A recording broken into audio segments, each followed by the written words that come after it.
Okay, just give me a few more seconds, and the students also a few more seconds to come in. Then we'll give the welcome, the good evening, the thank you.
Good evening, everyone. We have the twisters on the board already. They are regular trinomials for you to factorize. However, we put them on the double. And our intention for putting them on the double is to show you how dramatically the trinomial will change just simply by changing one of the signs. Oh, I think that over here we have two signs change, but just a change, a single change in sign can affect the entire thing significantly. So anything that we are doing, let us be sure to pay special attention to the signs. All right, so take a look at them. They are trinomials of the last type. Doubtful that we are going to treat these like they have large coefficients where we have to use product or prime factors. I don't think so.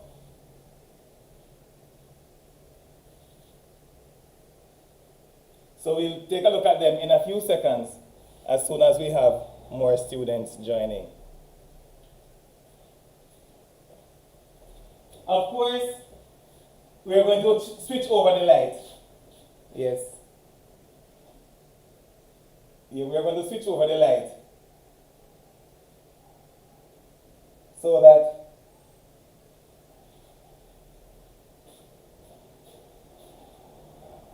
the big shiny spots on the board might not be so shiny.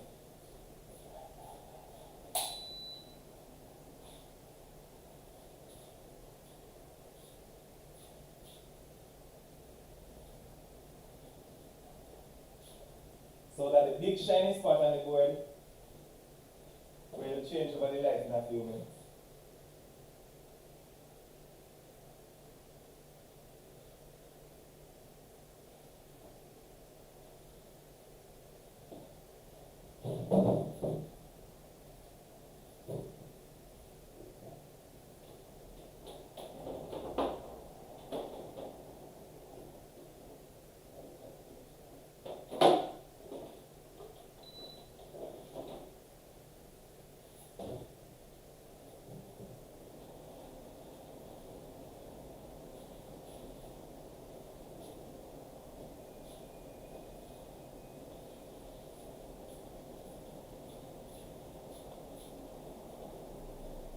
Oh yes, the changing over of the light.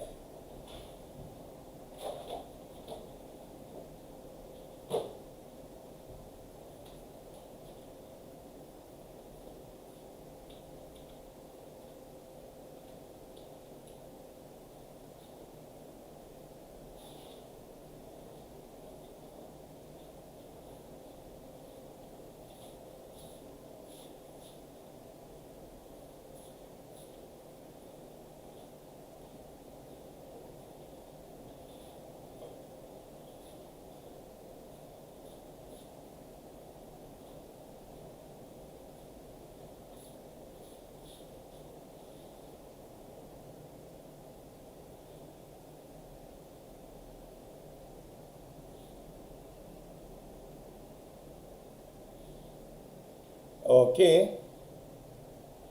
So there we have it. Yeah, there we have it.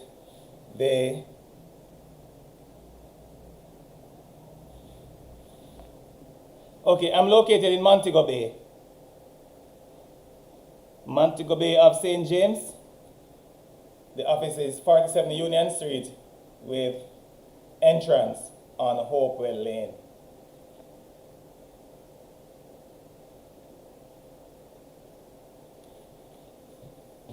So we are going to be taking a look at the twisters, and we are going to start in a few seconds.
All right, so it's the official time now.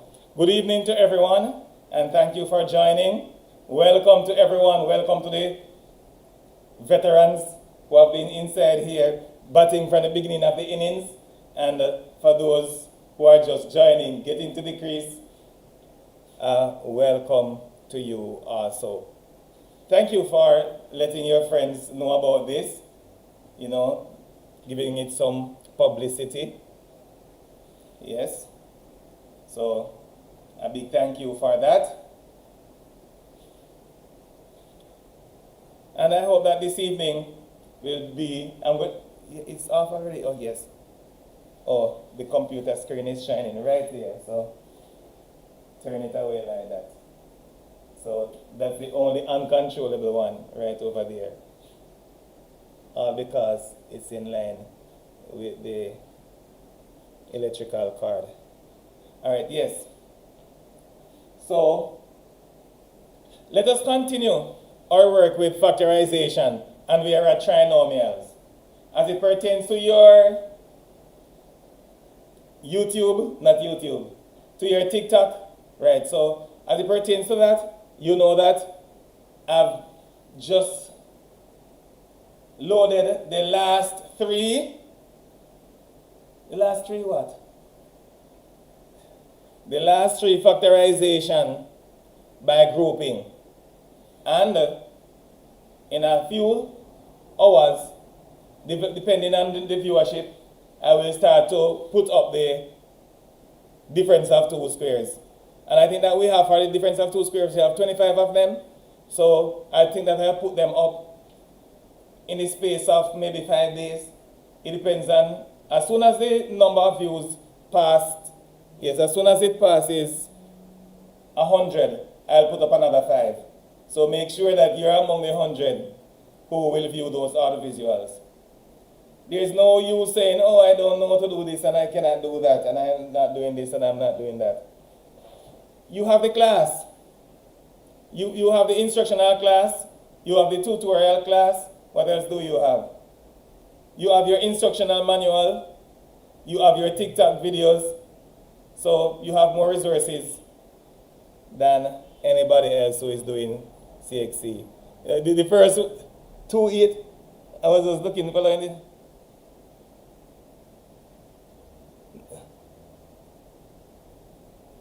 2, 8. All right. We'll see in a minute.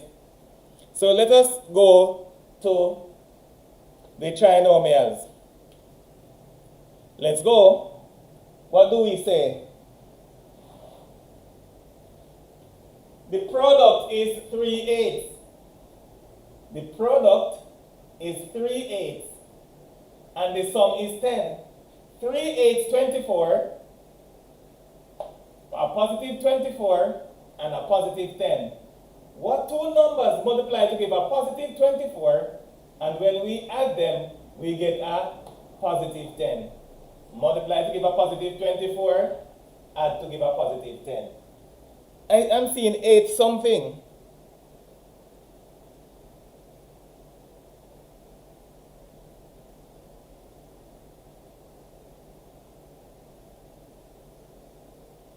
Right, so I'm currently waiting on the answer, waiting for the answer. The two numbers have a product of 24. They have a sum of 10. What are the two numbers?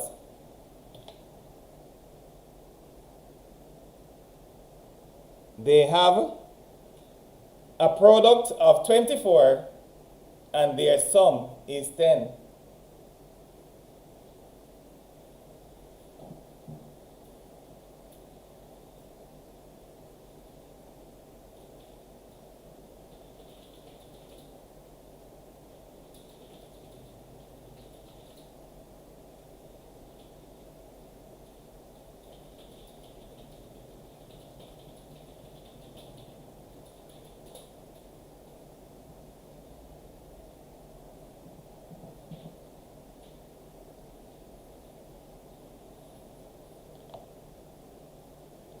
Okay.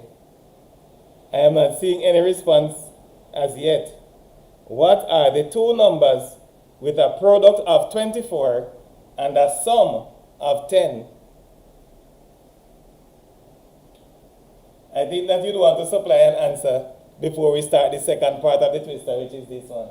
I think that that one is a little bit nicer.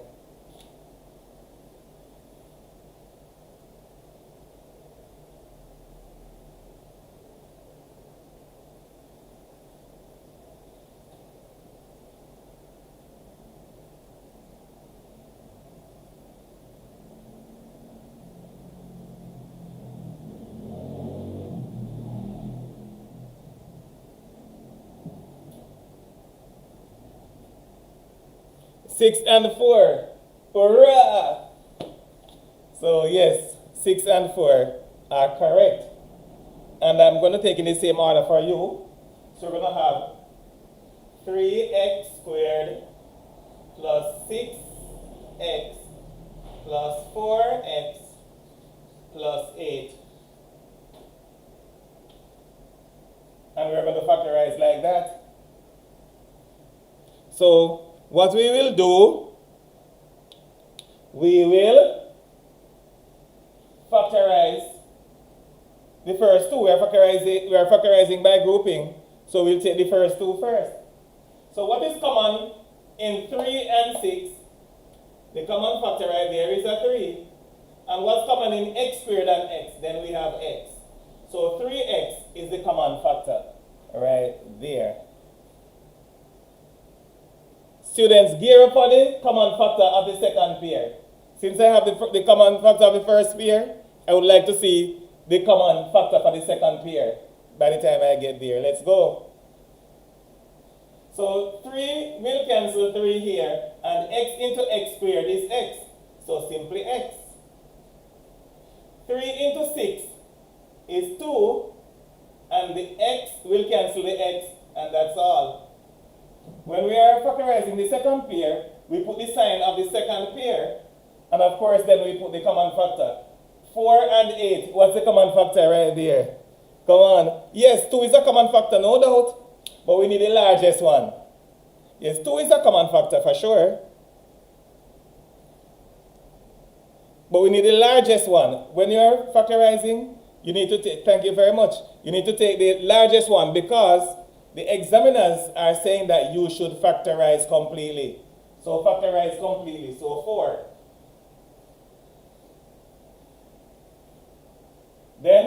course, for these two terms, we can see here that the 4 will cancel, and nothing to cancel the x, it goes back. And then eventually, 4 into 8 is 2. Then, of course, you can see your common factor of x plus 2. That's your common factor. I generally write it just below it. Well, the first one. So your common factor is x plus 2, and then the other factor will be 3x plus 4. 3x plus 4. Nice. Now, let us take a look. Thank you. We see some 4s going up. Excellent. So, the next thing now, this one is your good friend. 3/8. But it's actually 3 times negative 8. So it's going to be 3 times negative 8. What two numbers multiply to give 3 times negative 8? They have a product of negative 24 and a sum of 10. A product of negative 24 and a sum of 10. What are those two numbers? A product of negative 24 and a sum of 10. Let's go.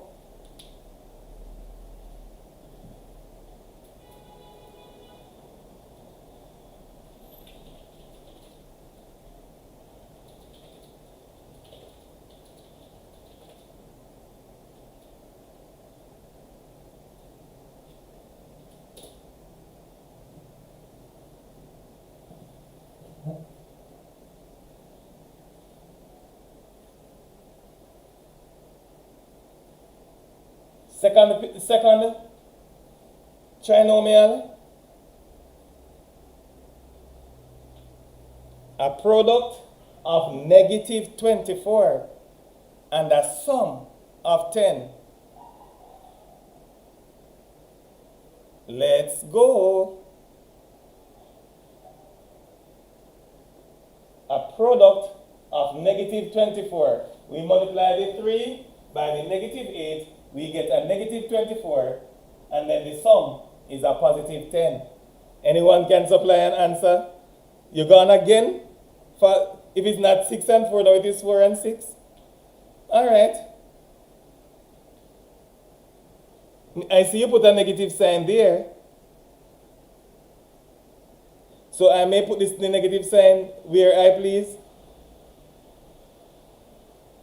Is it a negative sign? Yes. Do I put the negative sign where I please?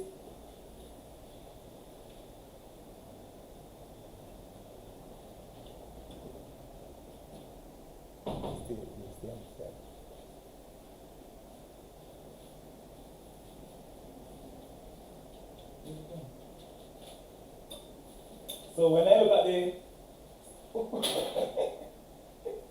when I look at the screen on the next occasion,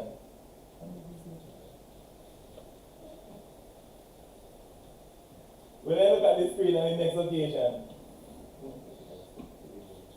I expect to see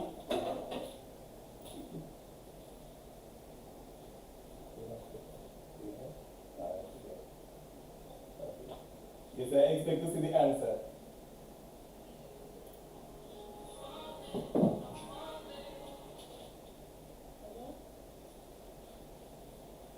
Alright, so let's see if I can see a negative 4 and a positive 6. That's nice. Alright, let's look at it. I'm going to put it in your slot. Negative 4 plus 6. What does that give? Because you have to go back to your directed numbers. You cannot. You have to go back to your. Alright, you want to change? Because if you use a negative 4 and a positive 6, that's going to give you a 2. The sum is going to give you 2, not 10. So because it's 2, the sum will give 2 and not 10, you're opting for a negative 4 with negative 6. Let's put that up here. Negative 4 minus 6. What does that give? So go back to your directed numbers. If you put a negative 4 with a negative 6, what will be your sum? A negative 4 and a negative 6, what will be your sum?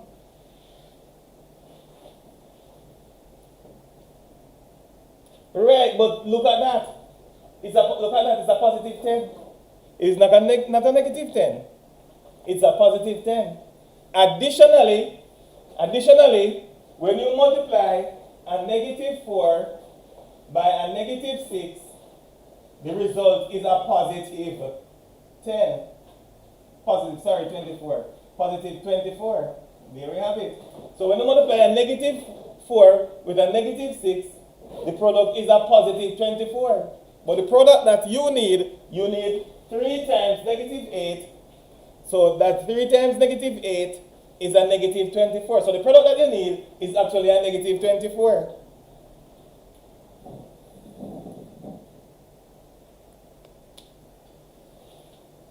It's just 4 and 6 then. If you use a 4, if you just use a 4 to multiply a 6, you're not going to get negative 24. If you use a 4 and a 6, you're going to get a positive 24. But what you should get there is a negative 24.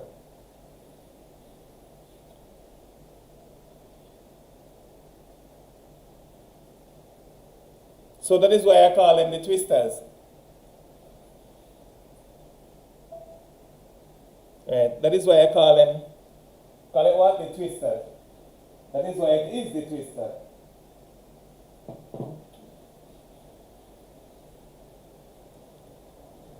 Two tens 20. I think that you're onto something, but I think that the person who is saying, right, yeah, I think that you're on, yes, I'm right, you're onto something as a matter of fact. Yes, negative 2 and a positive 12, yes. Yes, I knew all along that you're onto it. Right, so students, you cannot be so, I would call it now, you cannot be too bloody-minded in your approach to it, because you're insisting, for the most part, some students are insisting that it must be some conjugation of 4 and 6. Right, you're thinking that it has to be some conjugation of 4 and 6. But 4 6 is 24, and 2 12 is 24. So I think that I'm going to try to put them in the same order that you did. I think you put a negative 2 and a positive 12. So I'm going to do it the same way. So let's go. 3x squared minus 2x plus 12x minus 8.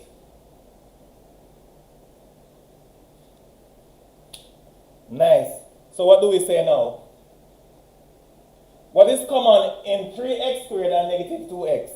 I'm going to give you a second on that because I think that sometimes you want to supply an answer before I do. And I want you to supply an answer before I do. So let's go. What is common in 3x squared and negative 2x? But if it takes too long, I'm going to write it. X, just the x is common. The x is common. Nothing to cancel the 3, it goes back. X into x squared is x. Then nothing to cancel the negative 2, it goes back. And of course, the x will cancel the x, so that's where it is at.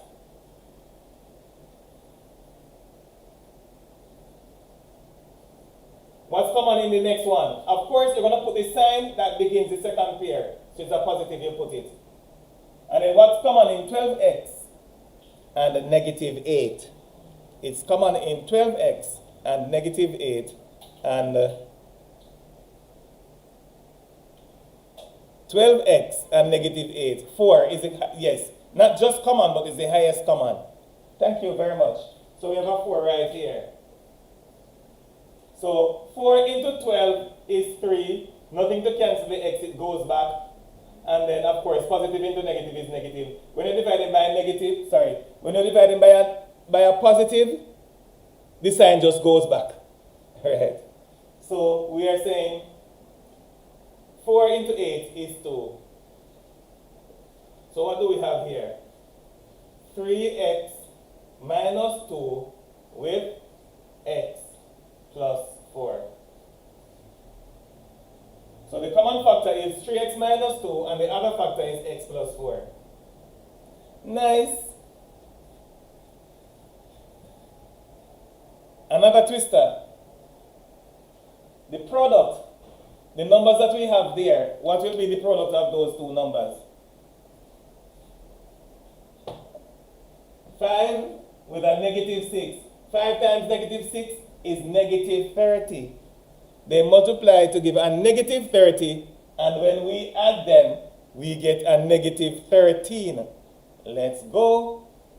They multiply to give a negative 30, and when we add them, we get a negative 13. What are those two numbers?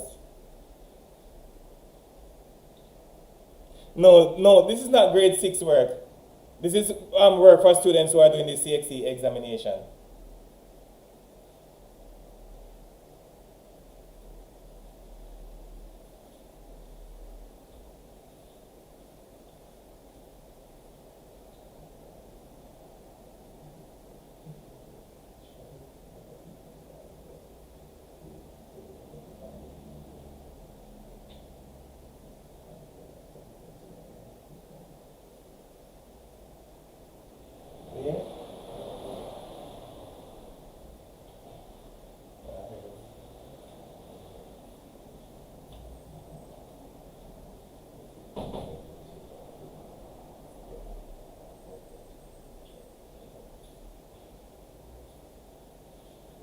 Okay. Then 3 again. Minus 10 plus 3. All right. Let us scrutinize what you said. So you get the first part right then. A negative 10 multiplied by a positive 3 will give you a negative 30. That's right. But did you say a negative 10 and a positive 3? Let's put that up there. Negative 10 plus 3, what's that equal to? When you add a negative 10 with a positive 3, what is the result?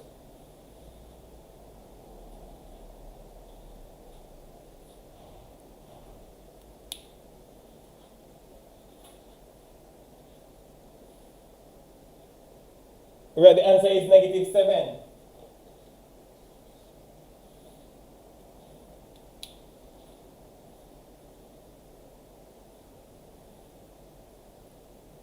Is it? No, this is a negative 7. Let's have somebody put in a positive 7. It's negative 3 and a negative 10. All right, put that up there.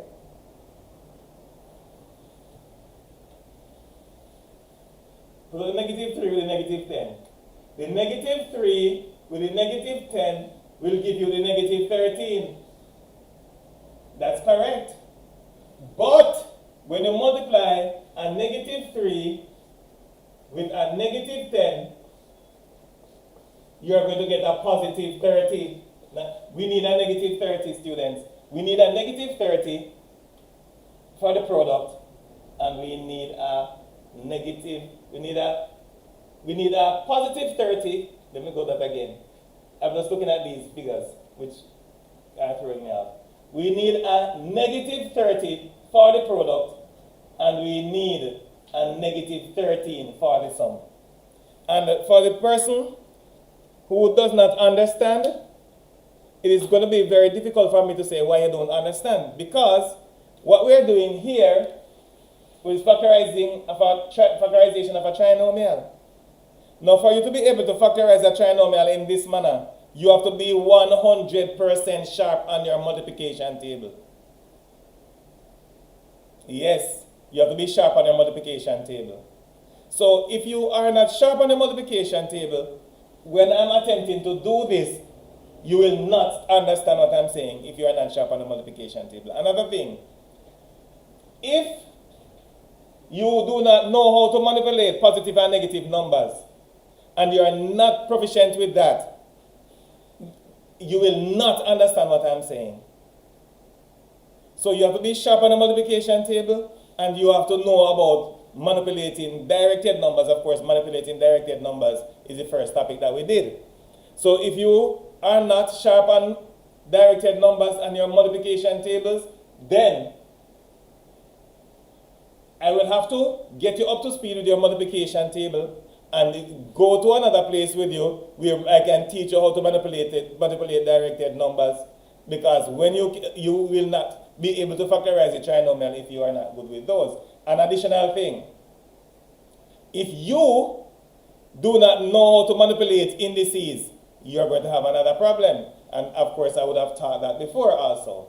The next thing you have to know about is what? Multiplication and division of algebraic expression. So before you come up to this speed where you can factorize a trinomial, you have to be sharp on the multiplication tables, sharp on your directed numbers, sharp on your multiplication and division of algebraic expression, sharp on your indices. So this cannot be taken in isolation. If you attempt to understand this in isolation, then you are going to have a serious problem. However, all is not lost, because I have, for the factorization thing that I'm doing, I have 77 basic. That is the basic. We have more than that. I have 77 audiovisuals that I'm presently uploading. Yes. Come on, you know 6.5 is going to give you not that. But I think that I've seen the correct answer.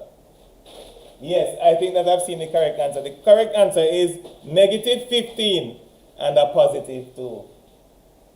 Negative 15 and a positive 2.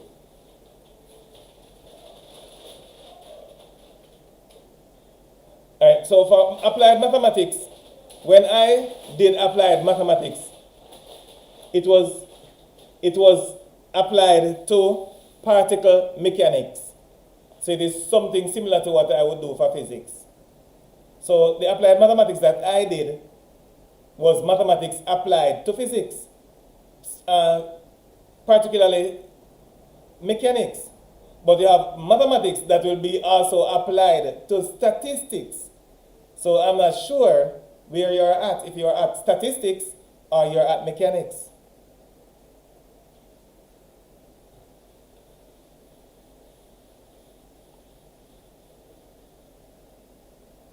But for sure, pure mathematics, yes.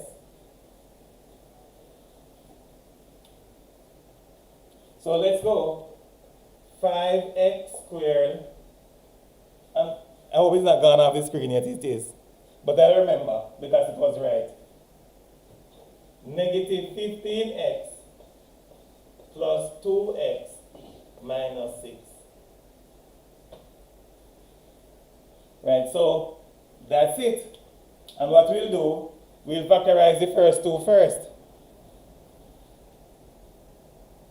Right, so we'll share. No, not share. We'll factorize the first two first. We're going to factorize, doing factorization by grouping. Right, and let's go. So we need to find the highest common factor between 5x squared and negative 15x. What's that? The highest common factor of 5x squared and negative 15x. That's nice. You did not give me the entire thing. I'm taking the 5 because it's correct. You did not give me the entire thing. Will anybody give me the entire thing?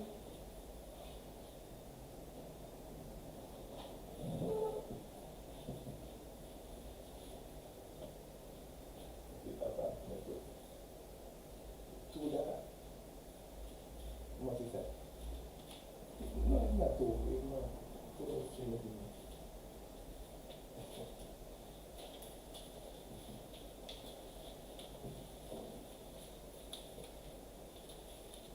Okay. 5x is correct. Right, somebody's saying hi to me. Hi to you too. I hope that you are having a good time so far. And if not, that it will improve with the duration of the class.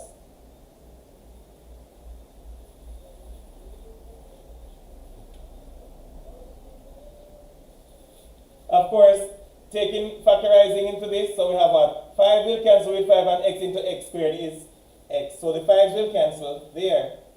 When you go to the second pair, the second term, we have 5 into 15 is 3, and the x will cancel the x, so it ends there.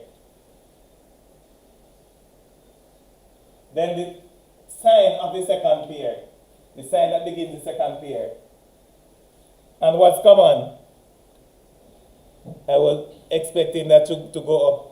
That's nice for you, and very simple for you. So the common factor with 2x and negative 6. The common factor of 2x and negative 6. 2. There you go. And then what will happen? The 2 will cancel the 2 and we'll have x. And then 2 into 6 is 3. Right, so your common factor is x minus 3. And then the next factor is 5x plus 2.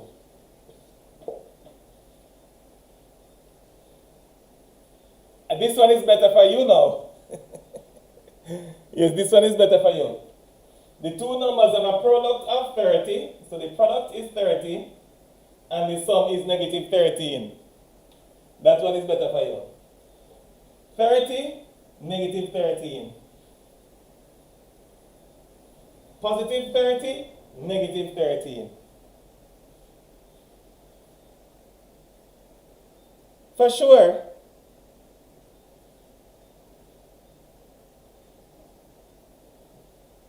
Yes.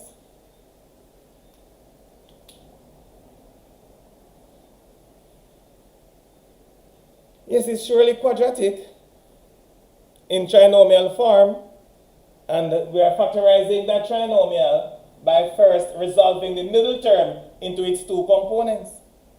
So when you see this and you call it a quadratic, sure it is.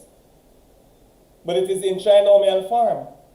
When we are factorizing and when we intend to factorize by grouping, we resolve the middle term into its two components, and then we'll have 4 terms. And of course, you know that 4 terms you're talking about the what? The original pure quadratic form. And we factorize that by grouping. I see the thing way up here, I didn't see it. I see a 10-3 coming back, and I see a negative 15-2. So one is negative 10-3 and one is negative 15-2.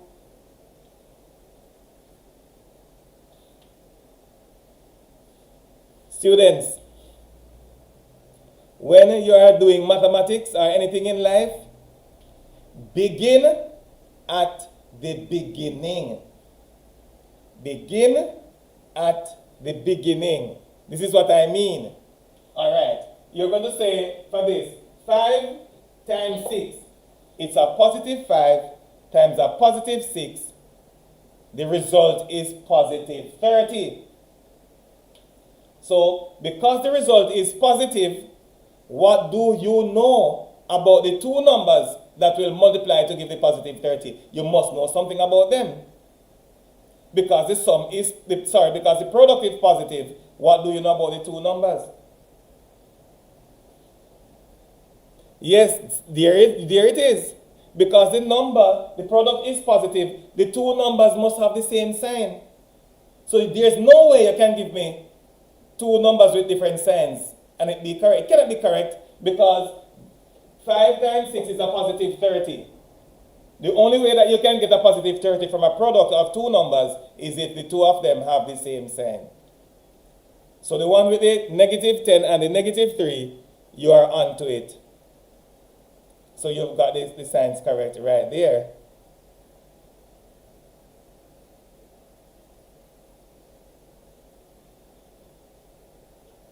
Okay, no problem.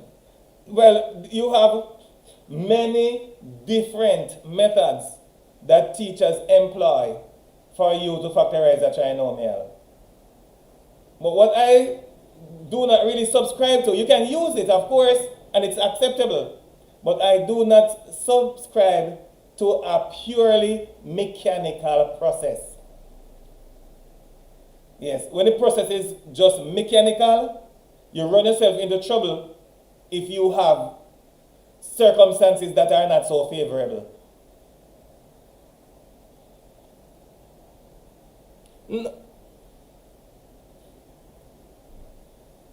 No, I don't use it. When I saw it on the first occasion, it looked too mechanical to me, and so I didn't gravitate to it.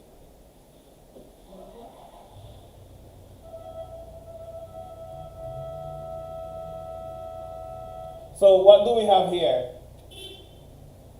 5x squared. I'm putting it in the same way. Negative 10x, negative 3x plus 6. So let's go. What's common in the first two? 5x. Of course, this one is analogous to that. That part of it is analogous to it. 5x. So what do we say now? The 5 will cancel. X into x squared is x. And 5 into 10 is 2. The x's will cancel. There. And for this one, you have to pay more serious attention to it.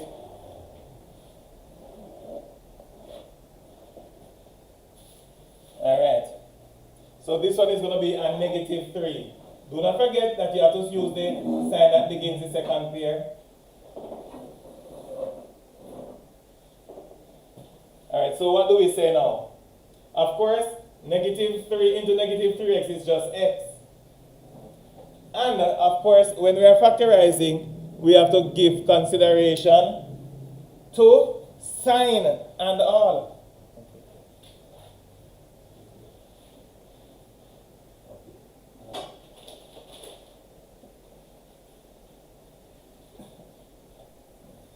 Alright, so what do we say now? Negative into positive is negative, and 3 into 6 is 2. So when you are dividing, you have to divide sign and all. And that is why I'm emphasizing, overemphasizing, re-emphasizing that when you're manipulating directed numbers, you must always give serious consideration to the signs.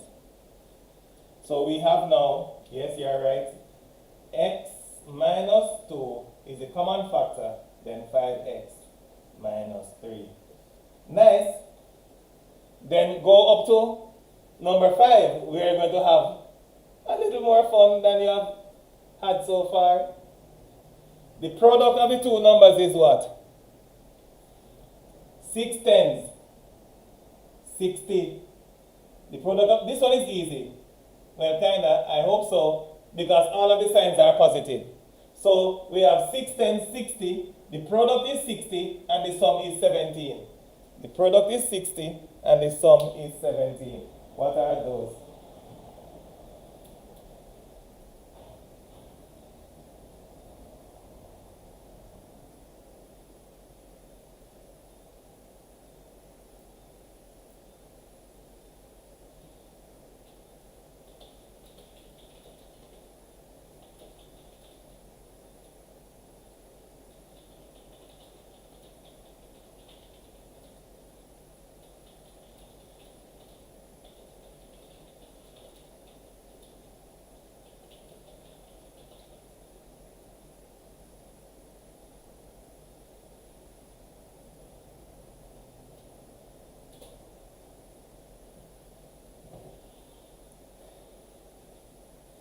Twelve fives, 12 plus 5, all of those look right to me.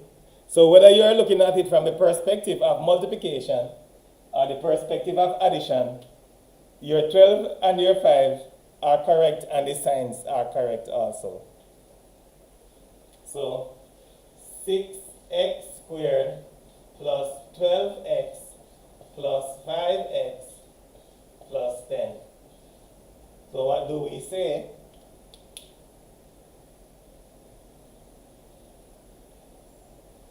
What's common in 6x squared and 12x? 6x is common. The 6 will cancel and x into x squared is x.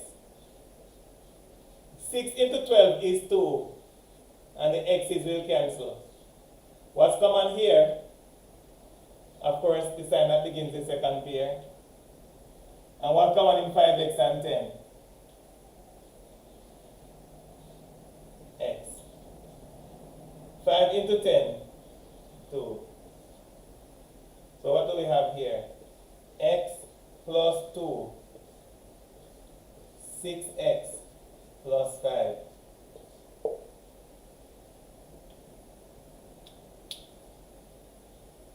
That's nice. All right, so let's go for the next one. 6 times negative 10, that's a negative 60. Now that this 60 is negative, you will have more fun. Yes, you're going to surely have a lot more fun than the one that you had here. So now that this 6 times negative 10 will give you a negative 60. So the sign is negative, the product is negative 60, the sum is a positive 17. Let's see what you make of that.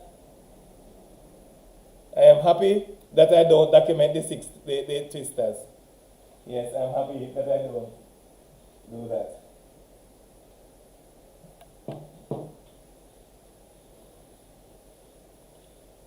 Let's go. I want you to give me a go first. I just want you to take an attempt and let's see what you would use. I want the first answer to be correct.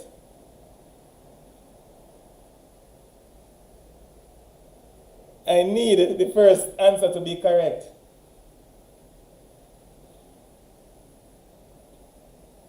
Yay! I see a lot of things scrolling my correct answer off the screen, but I saw it in time. 20 multiplied by negative 3. Yes? So this one is what? 6x squared plus 20x minus 3x minus 10. And this one is delicious.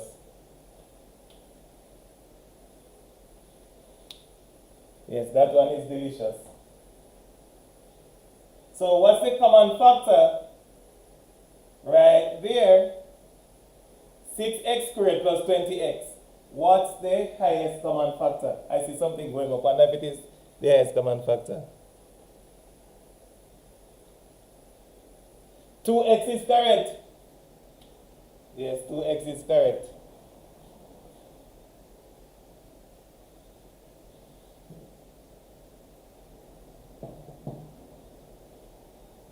So let's do that. 2x goes first. And what do we say? 2 into 6 is 3. X into x squared is x.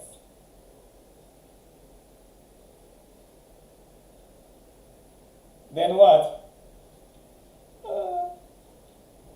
2 into 20 is 10. And nothing to cancel. Sorry, let's go again. 2 into 20 is 10, and the x's cancel. Right, and that is where we have it. And then, what do we say here?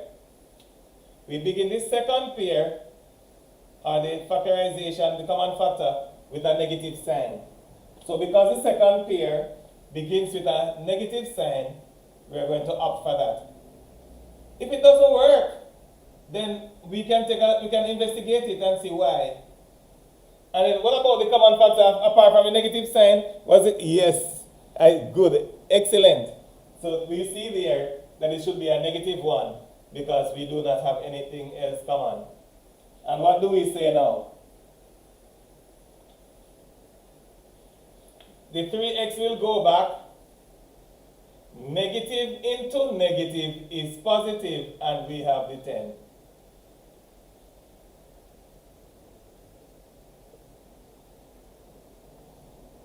Right. So there we go. And the common factor is 3x plus 10, and then we have 2x minus 1. Now, of course, these are our original. Yes, these are our original trinomials, of which the coefficient of x squared is equal to 1. So we write down the answer. Let's go.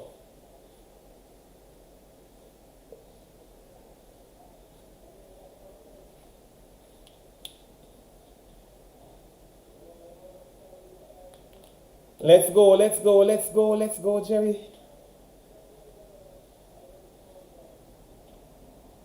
The two numbers have a product of negative 6 and a sum of 5. A product of negative 6 and a sum of 5. The coefficient of x squared, is 1, so we can just write the factors down. They have a product of negative 6 and a sum of positive 5. Let's go.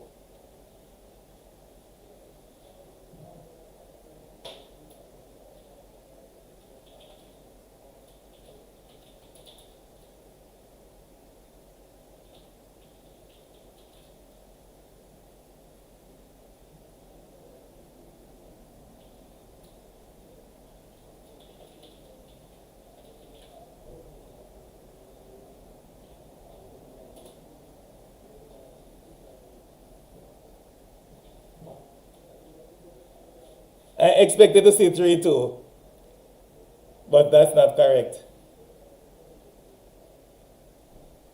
I expected to see 3 too, but that's not correct.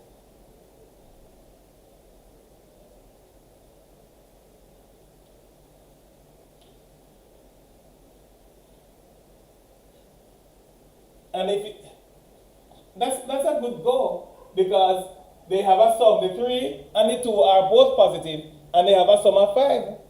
So if you look at it, there's something right about it. But 6, 1. Yes. No, I like the kind of thing that went on just now.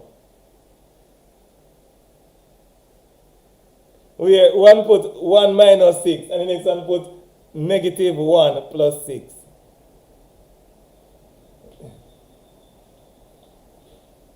This one is surely 6, 1. So x plus 6, x minus 1. So then do not forget, for the sum, when the numbers have different signs, it will take the same sign as the larger. Yes, it does take the same sign as the larger.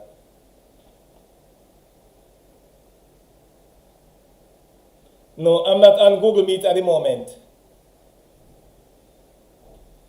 Usually I don't go over there like that. It's on YouTube though, so if you go over there on YouTube, you should see that. And then this one, number 8. What do we say about number 8? They have a product of 6 and a sum of negative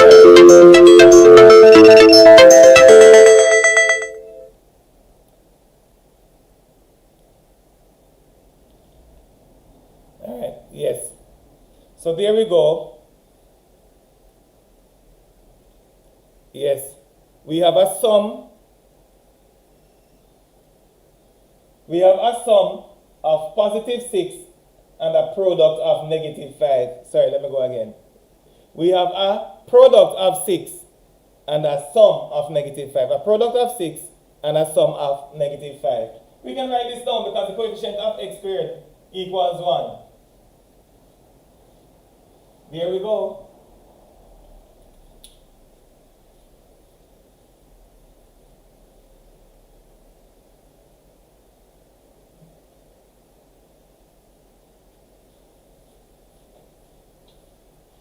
All right, since no one wants to give it, is the last one and everyone knows the answer.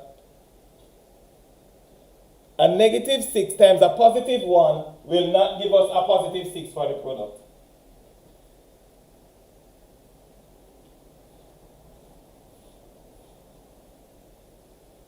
A negative 6 and a positive 1 will surely give us a negative 5 for the sum, but it will not give us a positive 6 for the product. And we need to have a positive 6 for the product.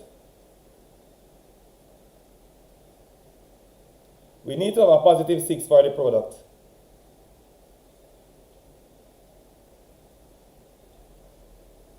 All right, since everybody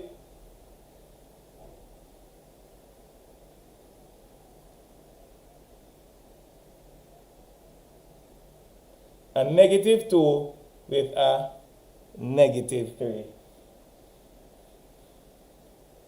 So we have x minus 2, x minus 3. Lovely. I'm going to take out the first 2 columns.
All right.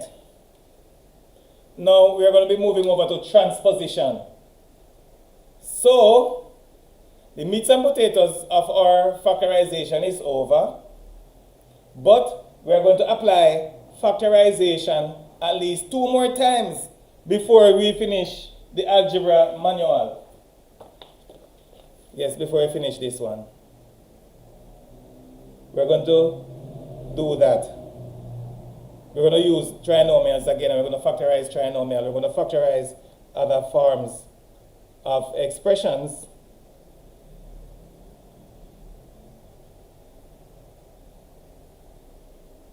All right. That's nice.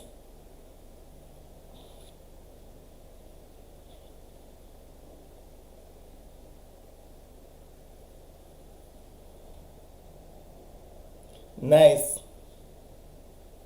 Before we finish with this, we're going to factorize trinomials at least twice again, because we have solution of quadratic equation. We have to factorize the trinomial again. So make sure you're up to speed your factorization of trinomials. I think that we have quite a few of those. So we're going to put up the difference of 2 squares first. Yeah, so we're putting up the difference of 2 squares at the moment. And then we're going to put up the trinomial. So audiovisuals will be going up. Yes. Yes. So factorization, a lot of audiovisuals and factorization will be going up on my TikTok profile. So you can just go over there and watch all of those audiovisuals. I have 77 audiovisuals on factorization. I put up all of the basic factorization, all of the factorization by grouping, and maybe by the time I get home tonight, I'm going to put up 5 factorization by making use of the difference of 2 squares. So we are at difference of 2 squares. After difference of 2 squares, then we are going to move on to the trinomial. So if you keep looking at the page, students, you cannot be at a loss, because I am teaching it in class. Then I do the tutorial. Then after doing the tutorial, I put up the audiovisual.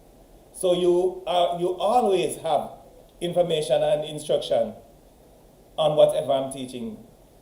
24/7, 48/14. Right, so the next thing that we're going to be looking at is transposition. I think that we have, I would say, 3 extremely large topics And when I say large, I don't mean necessarily in size, I mean in terms of importance. So you began at the beginning with directed numbers, and you are now realizing that you cannot function properly without an in-depth knowledge and understanding of directed numbers. You know that you cannot function without those. All right. Then after that, we go as far as factorization.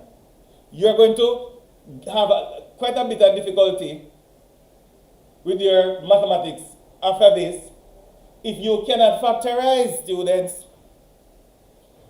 What do you think that they gave us in a measurements problem? I saw a measurement problem with a trinomial. I have seen trigonometry problem with factorization of trinomial.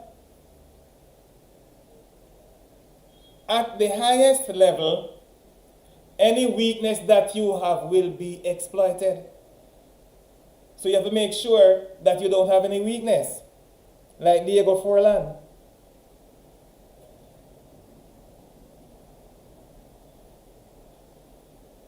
So we have transposition of family is the next one that we are going to. This one is one of the greatest because it is the one by which you solve all forms of equations. Right, so yes, this one is the one by which you solve all, not some, all forms of equations.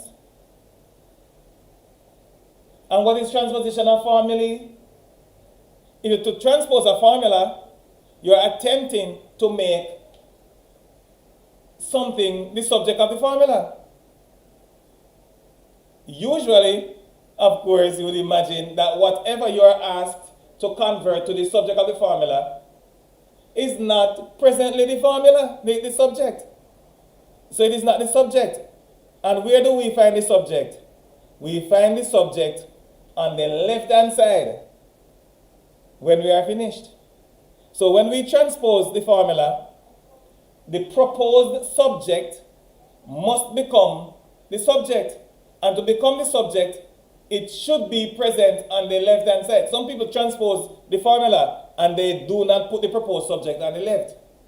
That's bad, and that's bad manners also. All right. So you are going to change the subject of the formula, and if the formula does not have a specific subject, you're going to make the proposed subject the subject of the formula. And it is the same thing that you do when you are solving an equation. And let me dispel all misconception. Every single one. Let us eliminate all misconceptions. I'm going to use my old manual. You know I love my old manuals, you know. I'm so sorry that I don't have all of my manuals in old form. But I think that I will be able to get some. I have some older ones.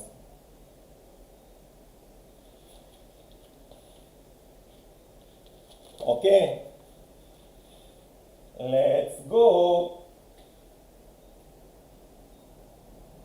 So in these first examples, we're going to make x the subject of the formula unless otherwise stated. So we have x plus a is equal to b. And we intend to make a the subject of the formula. I'm saying hello to somebody under the caption, Bad Girl D. And I saw somebody else I need to say hello to, Lorene, watching the mathematics program. That's fine. You're welcome. So I'm welcoming all of the students. Those who have subscribed already, those who have not subscribed, those who are just passing by, those who are new followers of Richard J's Mathematics Resources. I'm welcoming everyone.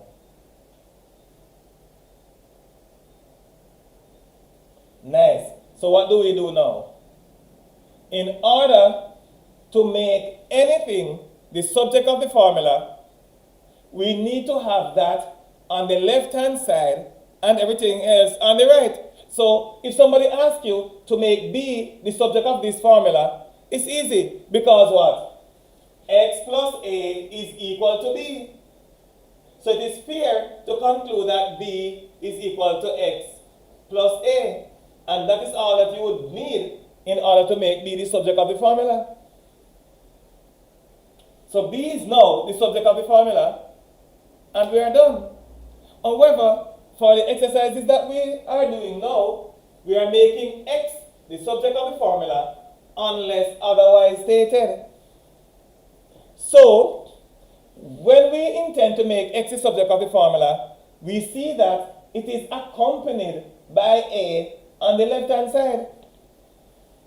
It is accompanied by A on the left-hand side.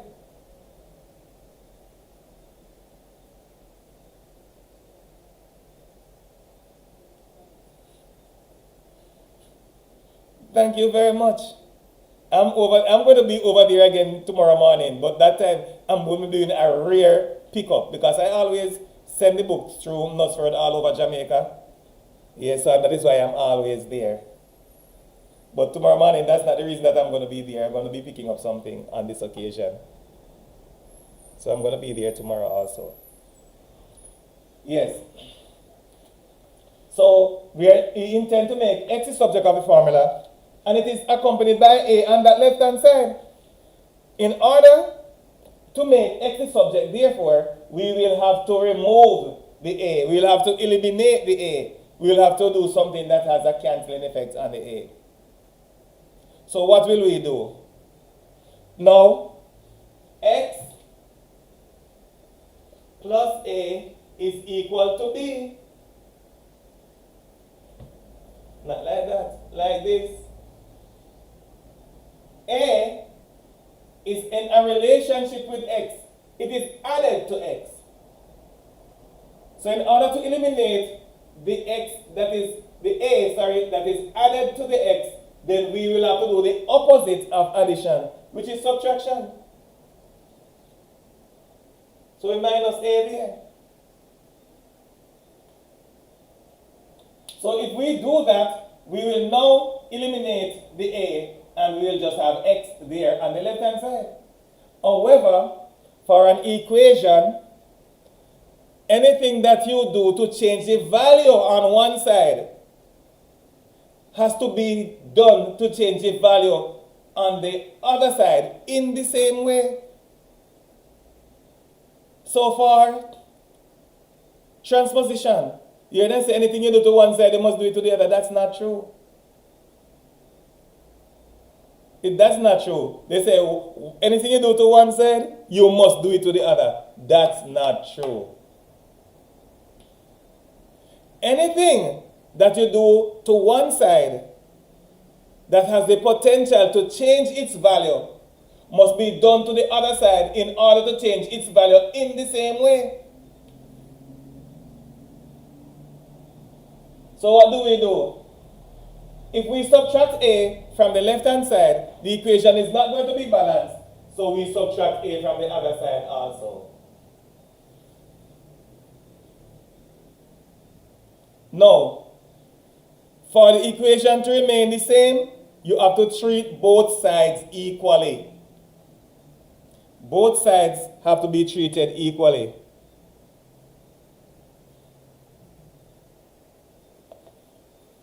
So what do you do?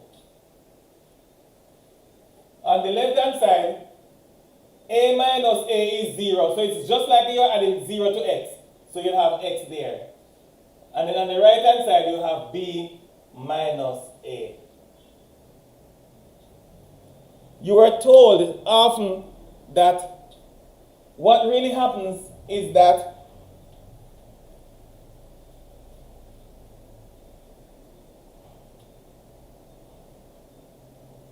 you are told quite often that what happens is that the A goes over the equal sign and becomes negative. If you can see that. The A goes over the equal sign and becomes negative. Students, don't say those things. Because no A went over the equal sign and it did not change any sign. The A did not go over the equal sign and the A did not change sign. We introduced a negative A to the left hand side in order to eliminate this A. And because we have to keep the equation balanced, we have to subtract A from the other side also. So we are introducing a negative A to the left hand side and a negative A to the right hand side. And there we have it. Let's take on another one.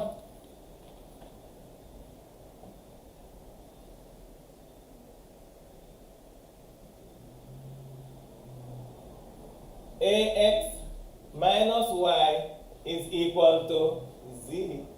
I'm just going to say Z.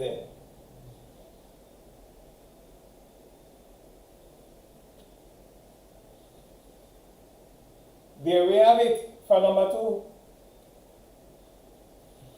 Pay attention. We need to make X the subject of that formula. X is our proposed subject. So X is the proposed subject right there. Now, in order to make X the subject of the formula, there are 2 symbols right there, or letters, if you please, that we need to eliminate. So we need to eliminate the Y and we need to eliminate the A. So we'll eliminate the Y and the A in order to make X the subject of the formula. Which one do we eliminate first? Which one do we eliminate first? Do we eliminate the A or the Y first? Which one?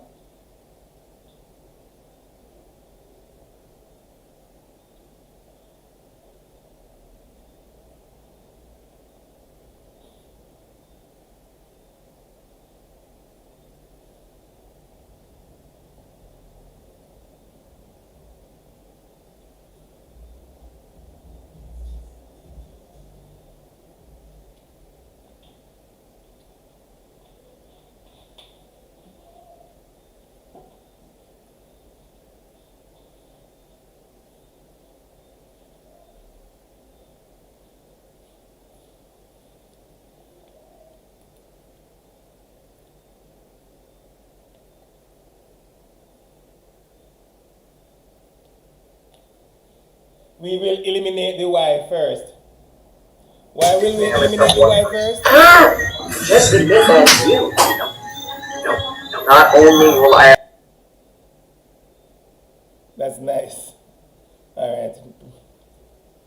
Why do we eliminate the Y first?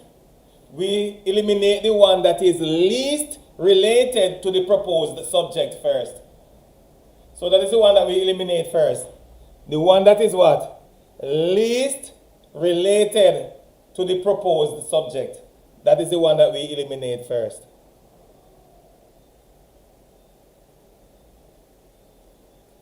So we eliminate first the one that is least related to the proposed subject. Now, notice how it is related to the proposed subject. It is related to the proposed subject by subtraction. How do we eliminate it? See? AX minus Y. So we are subtracting the Y. How do we eliminate the Y that we are subtracting?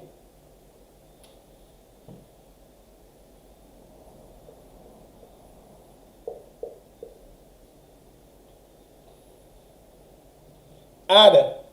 Because it is being subtracted, we eliminate it by doing the opposite of subtraction, which is addition. So we add Y right there. What else do we do? We add Y to the next side. So we need to add the Y to both sides. So add Y to the other side also. So what will happen? The negative Y plus Y will have a cancelling effect on each other.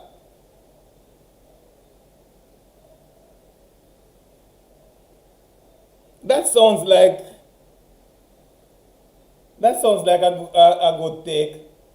I don't call it like that, but if you realize, that's what I'm doing. Because I'm taking off the outer part, then I go inwards, then I go closer each time. So we eliminate the one that is furthest away first, and then the next one, and so on until we get to the one that is closest, then we eliminate that one. Right. Right? Well, it's the same method, it's just that we don't call it by that name, where you eliminate the one that is least related to the proposed subject first. So what do we have? AX is equal to Z plus Y.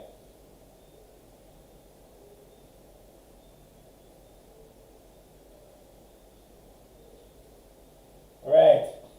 What do we need to eliminate next? We will eliminate, the only thing that we have left is A. And AX, what do we mean by AX? A is related to X by, you can tell me what that is. How is X related to the A or the A related to the X? We need to eliminate the A. How is it related to the X?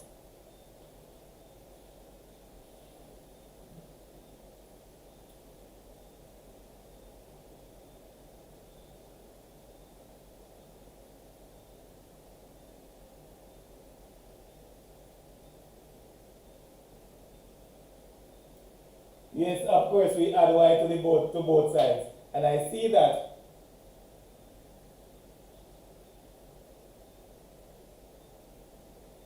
the NVKC. We have done that before. Oh, I think that the YouTubers are a little bit delayed.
Okay, so let us continue.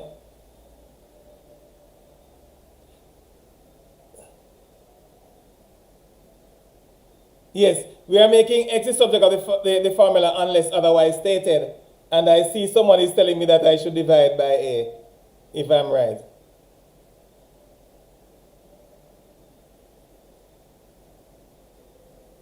You don't divide A, you divide by A.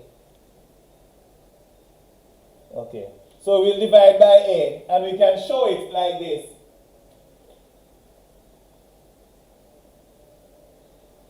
And what will happen? The A will be cancelled from the left-hand side to give just X, and then we have what? Z plus Y over A.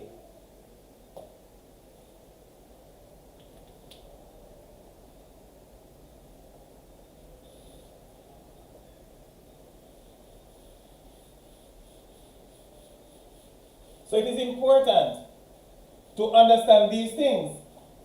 So what we say is that, as I said before, I need to dispel the misconception. And I'm dispelling the misconception by saying what? Nothing, when you are transposing a formula, nothing changes side.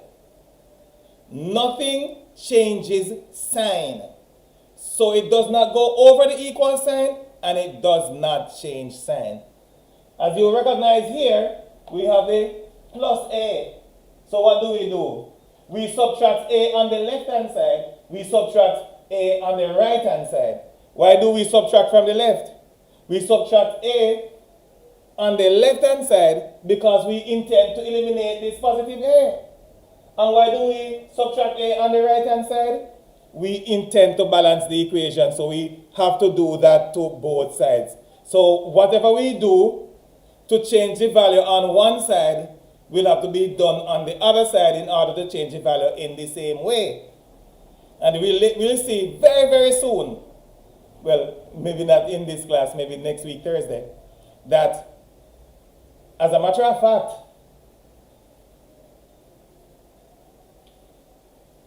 we'll do something to one side and not do the same thing on the other side. Right? Yes, because what we do on one side, if it does not change the value on that side in any way, then we do not have to do anything on the other side. Right?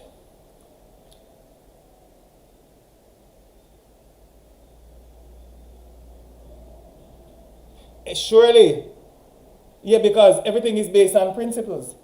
And we have to learn the thing the right way. So we cannot say we add a, like here.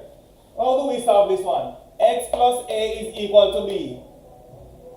Someone would say, subtract a from the right-hand side. The problem cannot be solved like that. As long as it's an equation, you cannot subtract from one side. You have to subtract from both sides in order to keep the equation balanced. Let us go to this one. All right, so let's go. I'm going to write x plus, I'm going to write x plus a is equal to b. The next thing I'm going to write, because I'm not going to include this intermediate step, x is equal to b minus a. Students, this is perfectly legitimate. It is legitimate. As long as we do not imagine that what happened here is that the a goes over the equal sign and change sign. As long as that's not what we are saying, then it's okay. Especially if it's this that we are saying, that we will subtract a from the left-hand side in order to eliminate the a, and subtract a from the right-hand side in order to keep the equation balanced. Therefore, we subtract a from both sides. So when we subtract a from the left-hand side, it is eliminated. And then on the right-hand side, we have b minus a. Let's go here. Ax minus y is equal to z. Then what do? We have ax is equal to z plus y. And then what do we have next? X is equal to z plus y over a. Right. So what do we know? We begin with ax minus y is equal to z. We need to eliminate a and we need to eliminate y. So we eliminate the one that is least related to the proposed subject first. So we are going to eliminate the y first, because it is the one that is least related to the proposed subject. So eliminate y first. Since we have here on the left-hand side minus y, then we are going to add y in order to eliminate y from the left-hand side. So we need to add y to the right-hand side in order to balance the equation. So what happens is that we add y to the left-hand side and the y will be eliminated, and on the right-hand side we have z plus y. When we get here, as a matter of fact, just take a look at this. All we need to do is eliminate the a. So we'll go straight ahead and eliminate this a that is multiplying the x. So a is multiplying x. How do we eliminate this a? Since it's being multiplied, we're going to divide by a right here and keep the equation balanced by dividing by a on the right-hand side also. Consequently, we divide both sides by a. That's what we have to do. So we divide both sides by a. What happens? On the left hand side, the a is eliminated, and on the right hand side, we have z plus y divided by a. So we need to understand that we are doing to what? Both sides of the equation. We are doing to both sides of the equation. So we do not need to include these intermediate steps. We do not need to include them, but we need to understand what takes place in every step. If you are doing an examination and you include the intermediate steps, trust me, sometimes you have a single problem and it will take up the entire class time. So let's go to the next one. Oh, this one is your favorite. All right, so let me put this one on the board.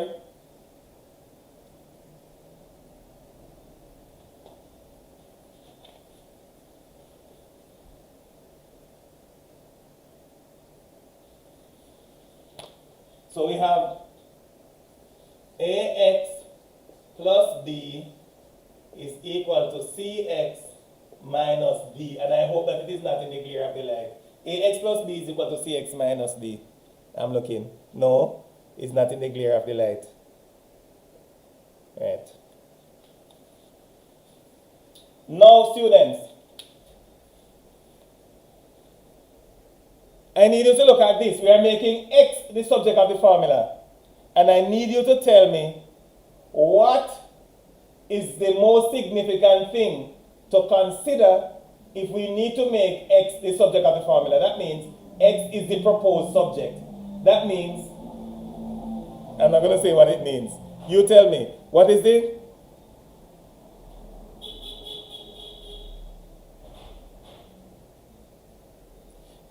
So the person who is just joining, you miss all of the factorization of the twisters.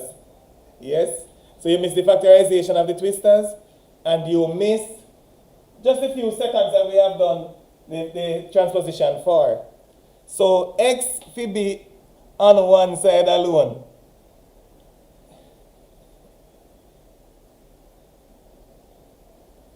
X will be on one. And somebody is saying, factorize first. Jesus, peace. All right. We cannot factorize because they are not on the same side. Surely we have to factorize. But we cannot do that just now. We cannot do it just yet.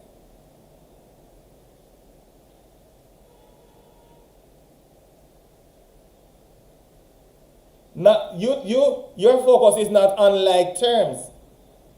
Your focus is on the terms that contain the proposed subject. So you don't try to say, all right, I'm going to add the terms that are like, and then you start to, no.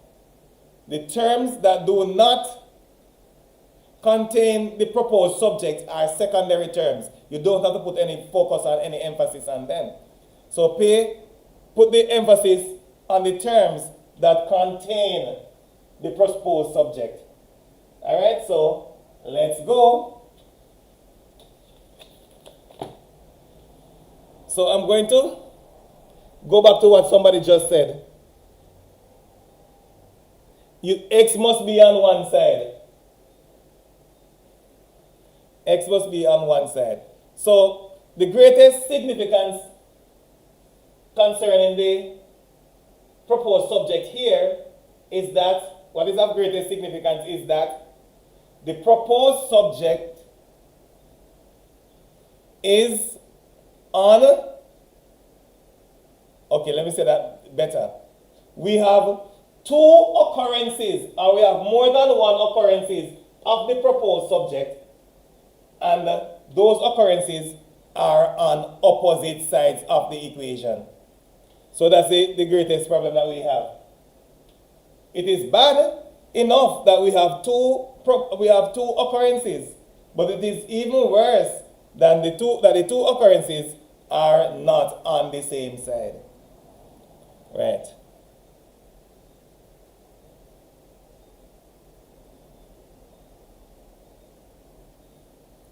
We are transposing formulae, not numbers, and we are not solving equations. So when you're solving equations, numbers will be involved. For now, you need to know how to make something the subject of the formula, and that's a legitimate move in your CXC syllabus. Because almost every problem that you have some shifting around of a formula, and you need to be able to transpose your formula. All right. So you got that one right. So let's continue. Now, please, someone, please propose a side of the equation. The left-hand side is this, and the right-hand side is this. Propose a side of the equation that we will have both occurrences of the proposed subject on. Which side do we'll put that on? Do we put them on the left side? Do we put them on the right side? The two occurrences of the proposed subject that we have, which side do you suggest that we put them on? Left hand side or right hand side?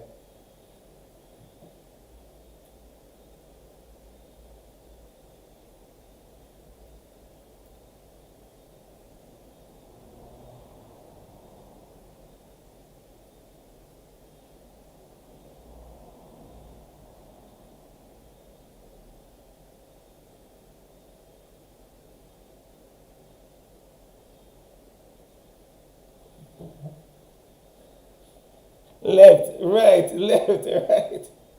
Some saying left and some saying right.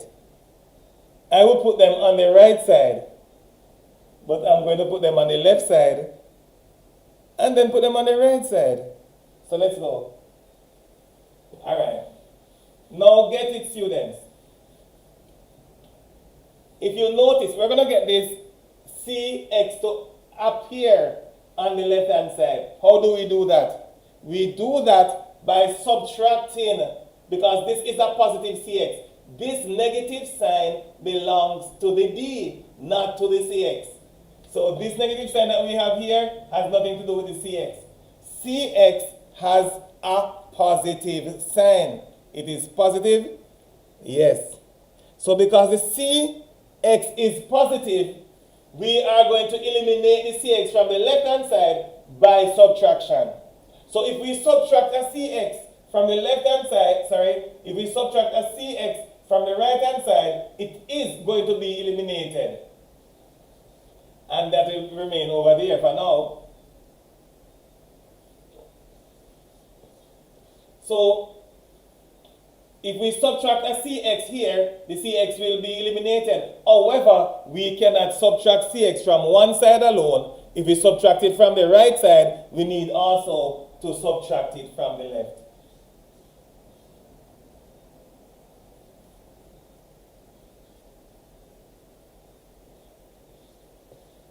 And I know what is my question. My next question is, where did the positive B go? Where did the positive B go?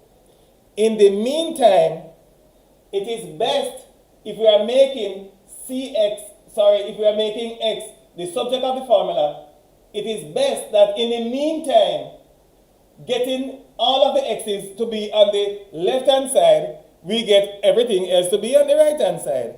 So in the meantime, we will subtract. What do we subtract? In the meantime, we will eliminate the positive B from this side by subtraction. But of course, you know that if we subtract B, then B will be eliminated from here. But you know that we cannot just subtract B from one side, so we're going to subtract it from the other side also. So let me revise that for you. Take a second look at this now. Look at this. We are subtracting CX from both sides. By subtracting CX from the right-hand side, it is going to be eliminated. And then on the left-hand side, we will have a negative CX because we need to subtract CX from both sides. What do we do in the meantime? In the meantime, we eliminate the B that we have here. How do we eliminate this B? By subtracting B. When we subtract b, the b is going to be eliminated. But we also need to subtract b from the right hand side in order to balance the equation. So we subtract b from both sides. When we subtract b from here, this is eliminated. And when we subtract it from here, we still have the negative b right there. Then I'm going to take an answer from a long time ago from someone right there. Yes, I'm going to take an answer from someone right there. What is the answer? Factorization. Yes, factorization. Someone is saying that we have to factorize. Sure we do. Why do we need to factorize? We need to factorize because we have two occurrences of the proposed subject. We always had that. We had the two occurrences here on different sides. We do our transposition and we have them on the same side. So we are better off than where we started from. They are now on the same side, but we still need only one occurrence of the proposed subject. Yes, we need only one occurrence of the proposed subject.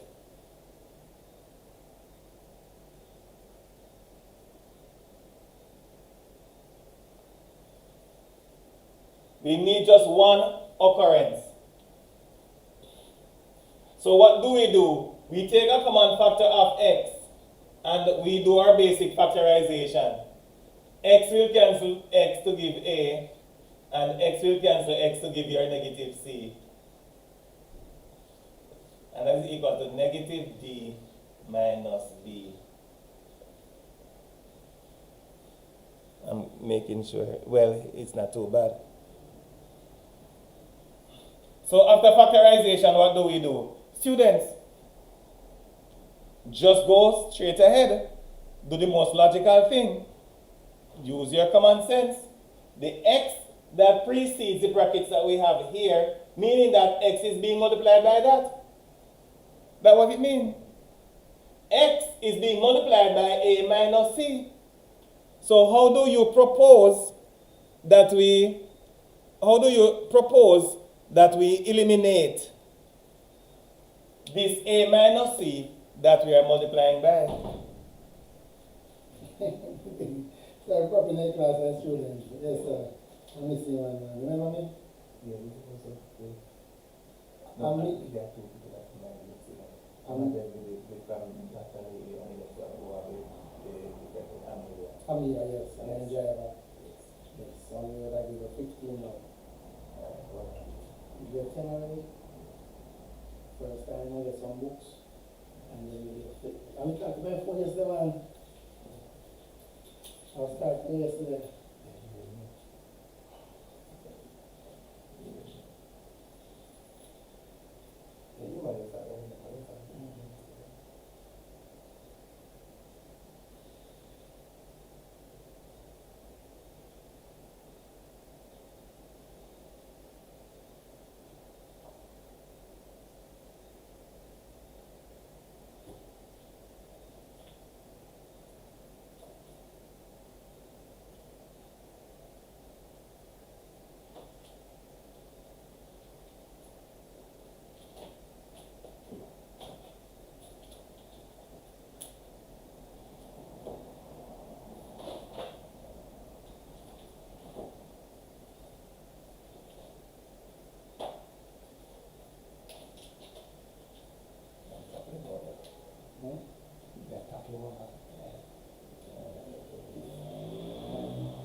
Sorry about that, students.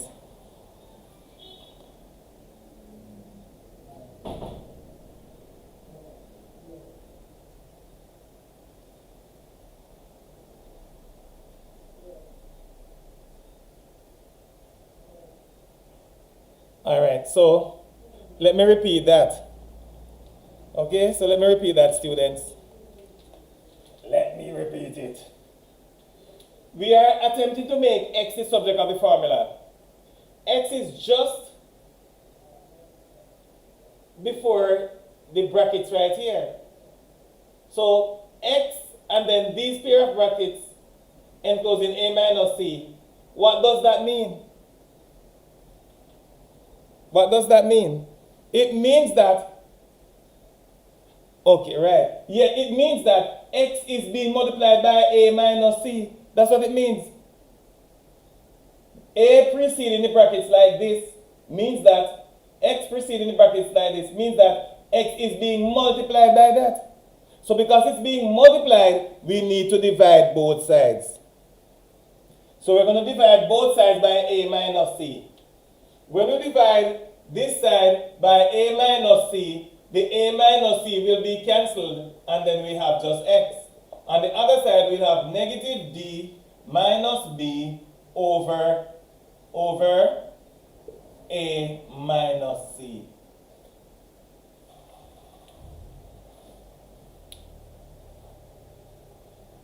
So we are multiplying by a minus c, so we'll eliminate the a minus c by division. So we divide by a minus c here, and that is eliminated. And then on the right hand side, we have negative d minus b over a minus c, because we have to divide that side also by a minus c. Now students, follow me carefully. If you are doing your essay type problem, or what we call the long paper, or some call it the structured paper, yes, and you are doing that long paper, this problem values 5 marks. You are going to get all 5 marks. However, if you are doing a multiple choice paper, you will not see this in the options. Okay? You will not see this in the option. So if you are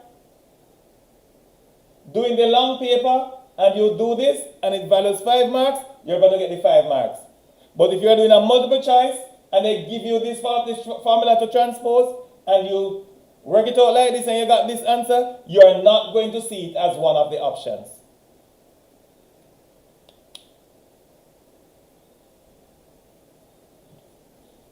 Right. So you will not see that as one of the options.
So that is it. Why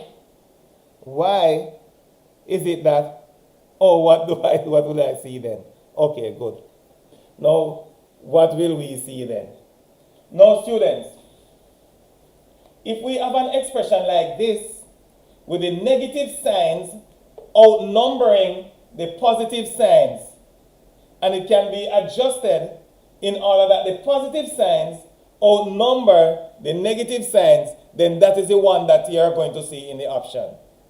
Now, we are going to use the idea that if we multiply the numerator and denominator of any fraction by the same number, it does not change the value of the fraction. Let me give you an idea what I'm talking about. So if you have this 3 over 4, what is this equal to? 0 point what? What is 3 over 4 equal to?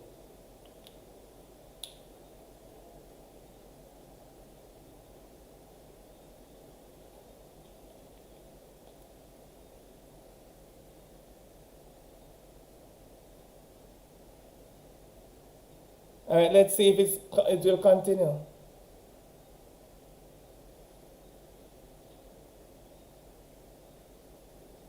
.75 is correct, right? So let's go. You'll see 0.75. 0.75. So if you take the 3/4, 3 over 4, you multiply the numerator by 25 and the denominator by 25. What do you get? 3 times 25 is 75, and 4 times 25 is 100. And the 75 over 100 is the same 0.75. Right. It's the same 0.75. So if we multiply both, exactly, yes. If we multiply both numerator and denominator of the same fraction by the same number, it does not change the value of the fraction. So it is on that premise why we can multiply the numerator and the denominator of this fraction by the same number. And the same number that we are going to multiply by is -1. So we're going to multiply the numerator by -1, and we're going to multiply the denominator by -1. So let's go.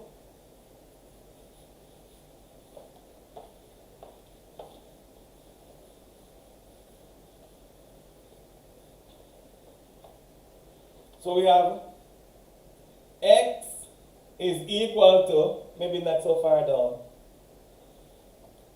We have x is equal to, so we're going to multiply both numerator and denominator by -1.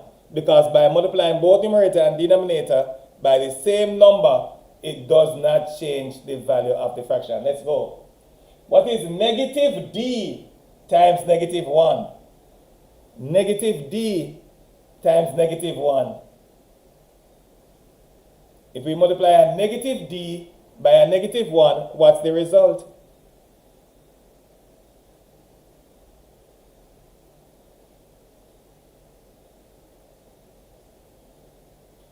If we multiply a -d by a -1, what will be the result? I'm not seeing any. A positive d.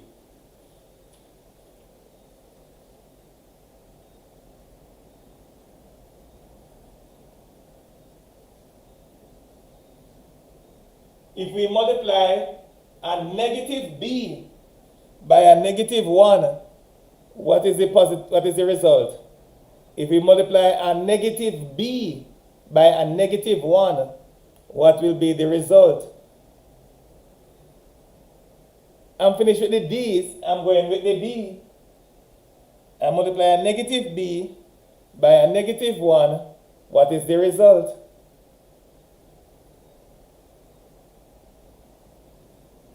A positive b. So plus b. And if we multiply a positive a, by a -1, what will be the result? a positive a by a negative 1, what will be the result?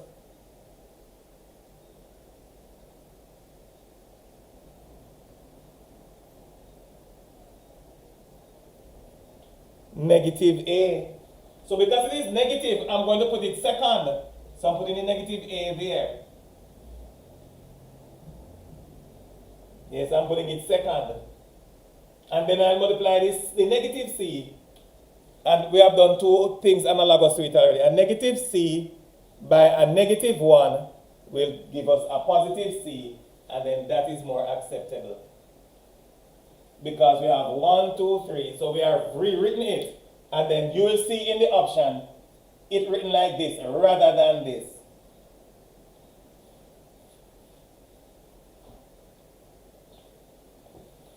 Alright, so we are going to continue. And we are solving the same problem.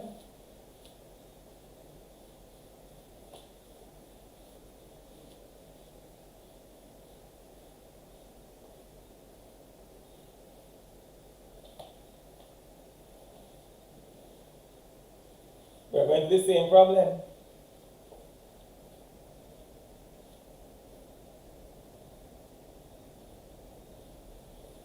So let's go.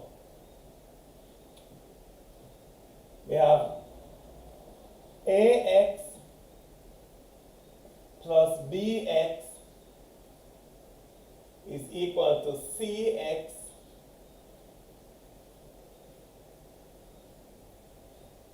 ax plus b. That's why this is so wide, because I put up x that's not supposed to be there.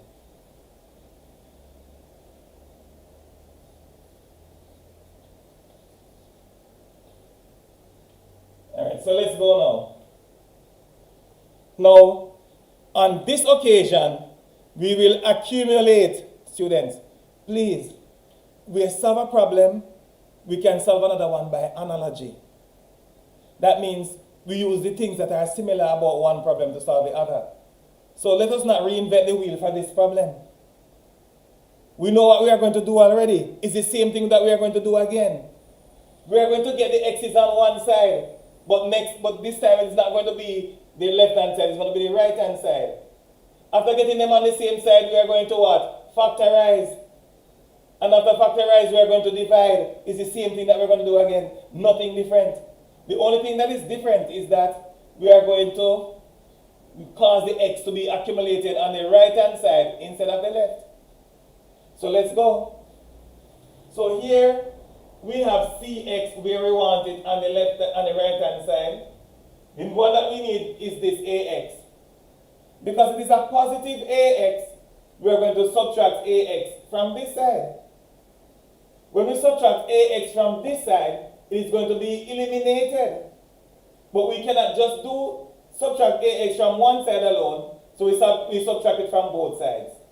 So when we subtract from both sides, on this side, it is eliminated, and on this side, we have minus ax. The b that we have right here, we're going to cause it to stay on the same side. This negative d here, in the same breath, we are going to eliminate it by addition. So we're going to have d to both sides. When we add it to this side, it is going to be eliminated from this side. And when we add it on this side, we're going to have what? B plus D.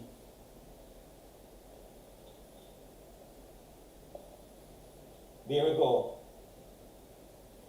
We subtract ax from both sides. We add D to both sides. We subtract ax from both sides. We add D to both sides. And we are at the same circumstance, students, where we are going to factorize. It's the same thing as I said before. So we'll factorize. We take the common factor of x. We have c minus a, b plus d. You remember what I said, students? It is not true that what we do to one side must also be done to the other. That's not true. See, we factorize the right-hand side and we did not factorize the left-hand side. See? Why? Because by factorizing this side, all we are doing is changing the form on that side, but the values will not change. But if we did something in order to change the value, then we would have to do that to the other side.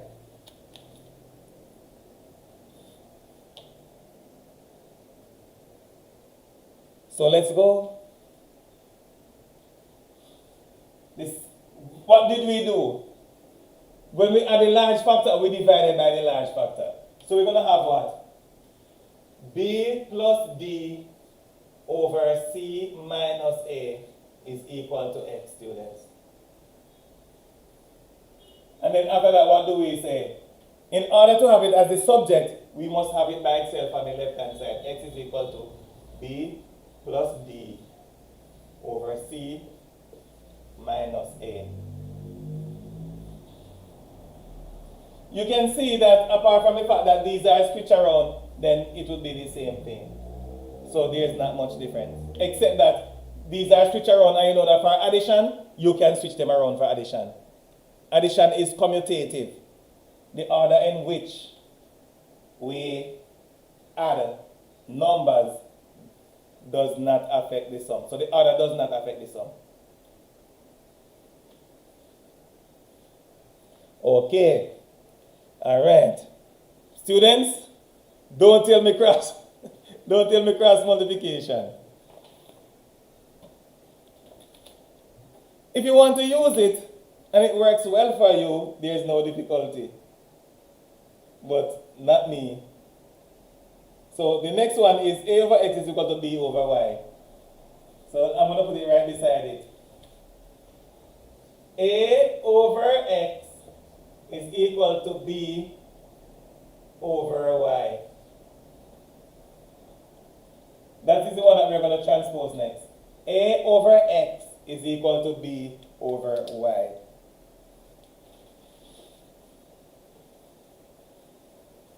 So what do you want to do now? Apart from making X the subject of the formula.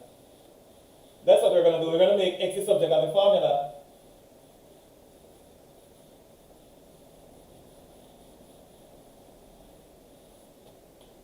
Right.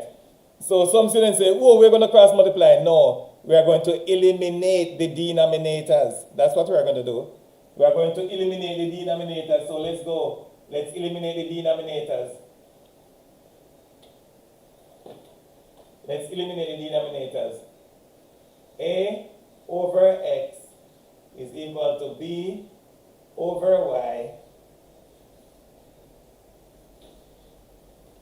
Now, we need a term that when multiplied by A over X, it will eliminate the X, and when multiplied by B over Y, it will eliminate the Y. Therefore, we need to multiply by something that both X and Y can divide into. What is it that both X and Y can divide into without a remainder? X and Y, both X and Y can divide into it. What would that be?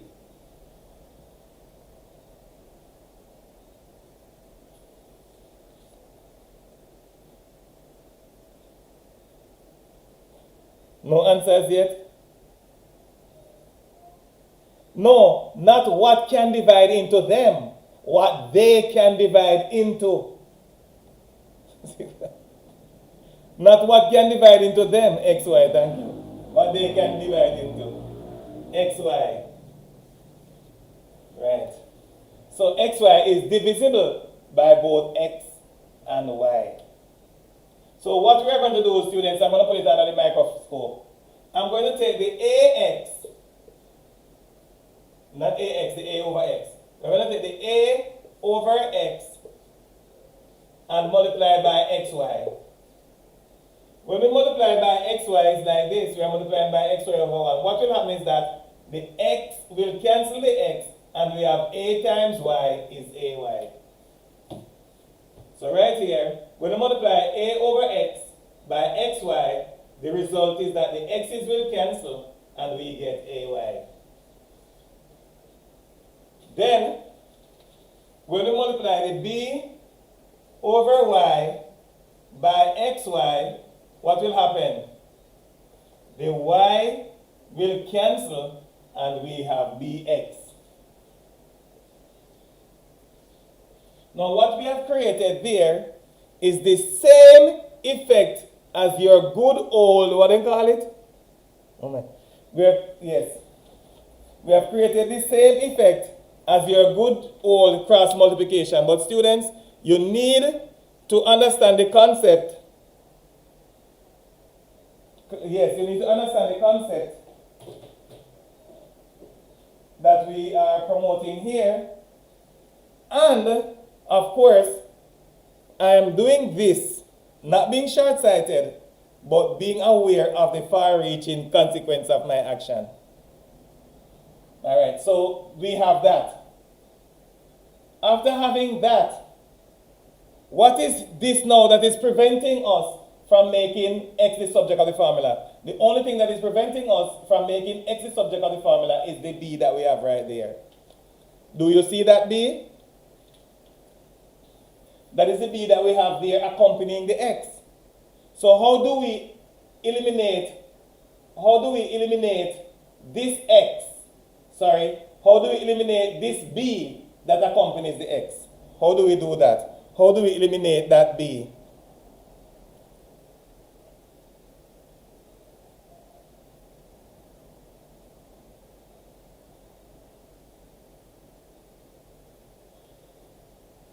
So, at this stage, we need to eliminate this b. The b is being multiplied by the x. Therefore, we're going to divide both sides by b.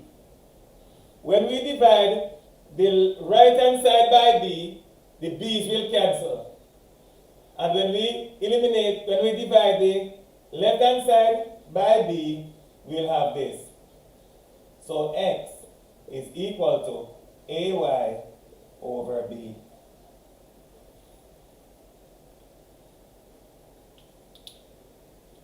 X is equal to ay over b.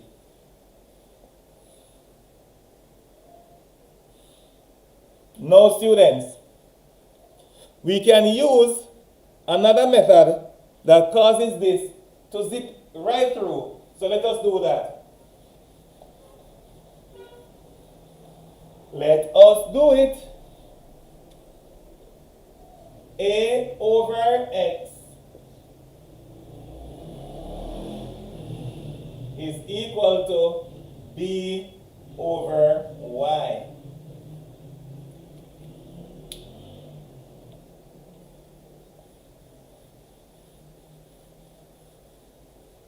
So there are two things for mathematics. One, you need to be very observant. That means you are paying attention to detail. And two, so one, you need to be observant. And two, you need to be true to principle, to be able to apply the principles that you learn. For example, in this case, we might have something as cumbersome as this.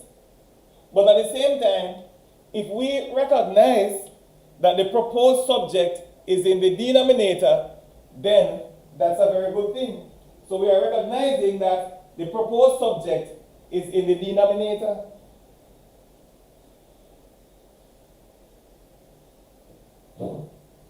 It is not a good thing that it's in the denominator, but it's a good thing that we recognize that it is in the denominator.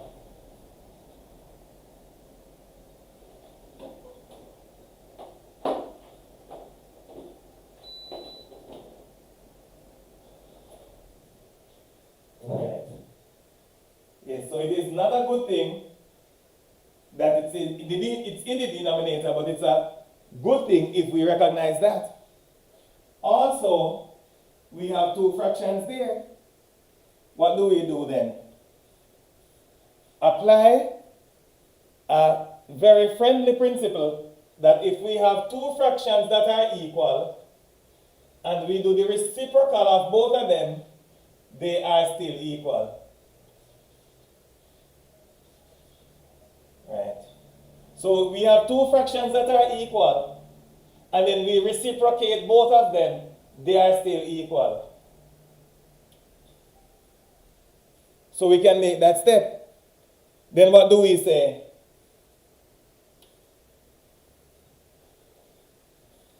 X is our proposed subject, and all that is preventing us from having it as the subject is this A that we are dividing by.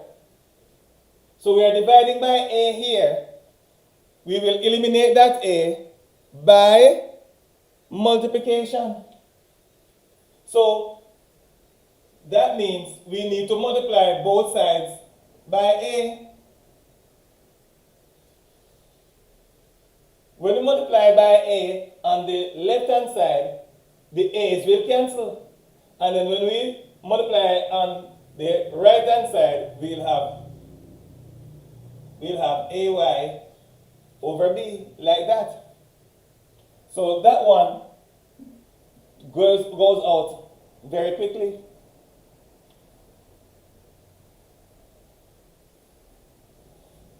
Students, just bear with me, we just have two more examples. So we'll get those out in a few more minutes, and that will be that. All right, so let's continue. Let me see what we have here. V squared is equal to square minus 2as.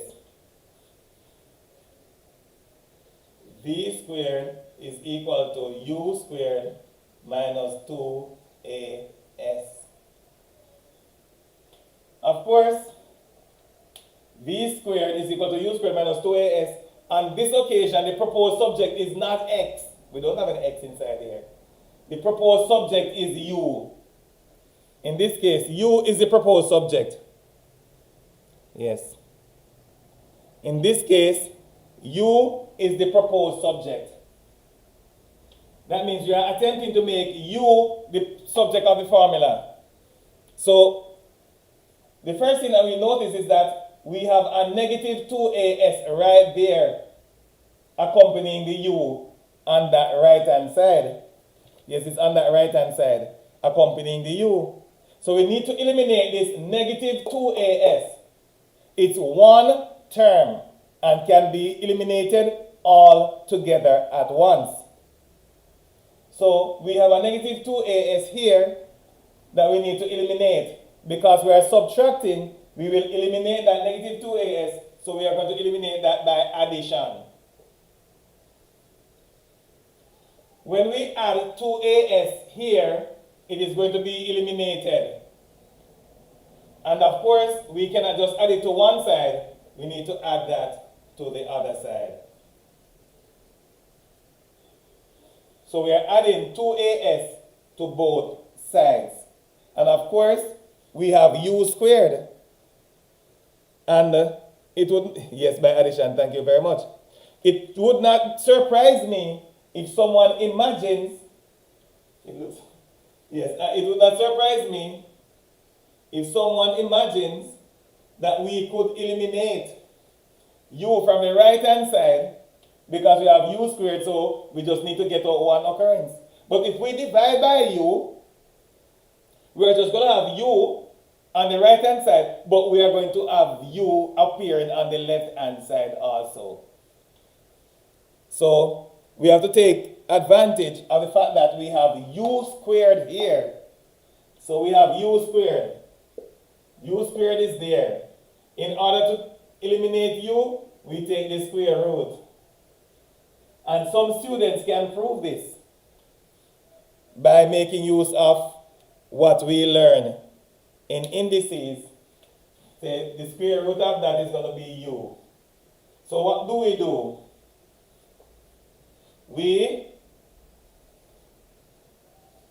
take the square root of that side and we take the square root of the other side.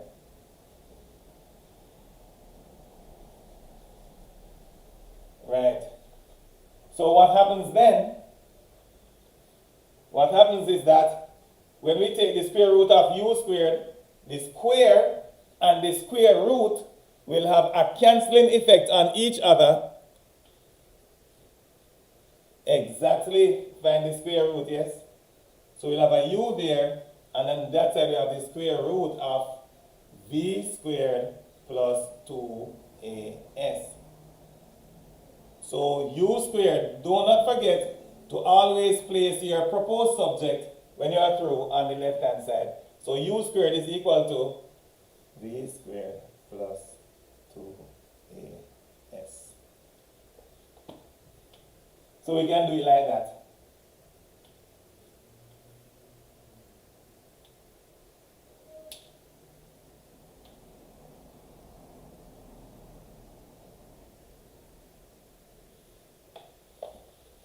All right. So the final one now, students. Finally, these two may go. The final one. Students, go inside of your instructional manual. We have classwork inside there that we are going to be doing on the next occasion. Yes, we're going to be doing classwork on the next occasion. And that is going to be next week, Thursday, because we're not going to have any tutorial on Sunday, and we're not going to have any class on Monday. We are giving the break from class. So we have t is equal to 2 pi square root of L over G. T is equal to 2 pi the square root of L over G. And we are attempting to make G the subject of the formula. So on this occasion, G is our proposed subject. Yes, on this occasion, G is our proposed subject. Yes, root, yes, square. All right, so take a look at this one. T is equal to 2 pi the square root of L over G. So the student who suggested to me about the onion method, you will find that method very useful now. So you should tell me what to do with this one. What is the first thing that we do in making G the subject of that formula? Let's go.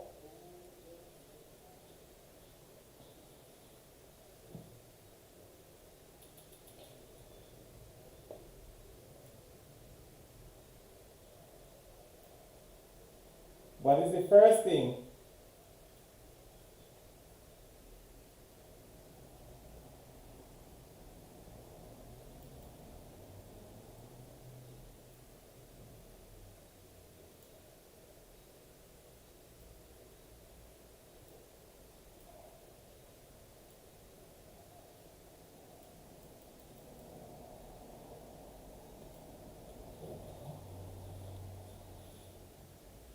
Divide by 2 pi. Yes, we eliminate the one that is least related to the proposed subject first. So let's go. T over 2 pi is equal to the square root of L over G. What do we eliminate next? What do we eliminate next? What do we eliminate next? We say what we're going to eliminate, and then we say how we will eliminate it next.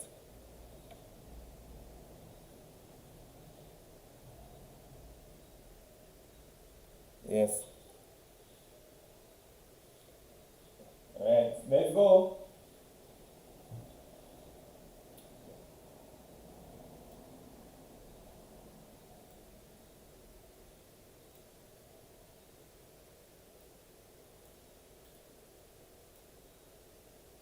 Say what we need to eliminate next, and then let us say how we are going to eliminate it.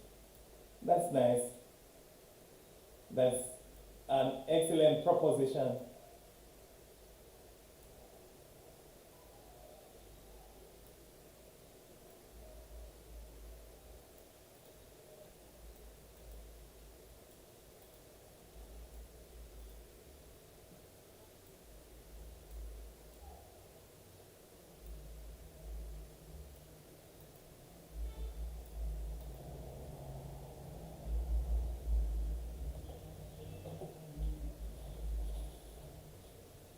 eliminate the square root. That's what we're going to do. We're going to eliminate the square root, and we're going to eliminate the square root by squaring. So when we square, the square root will be eliminated, and on that side, we're just going to square it in 1. Now, students, I'm going to do it wrong.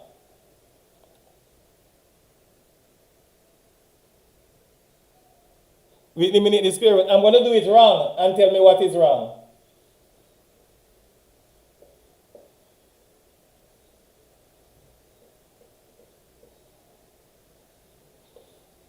Tell me what is wrong with that.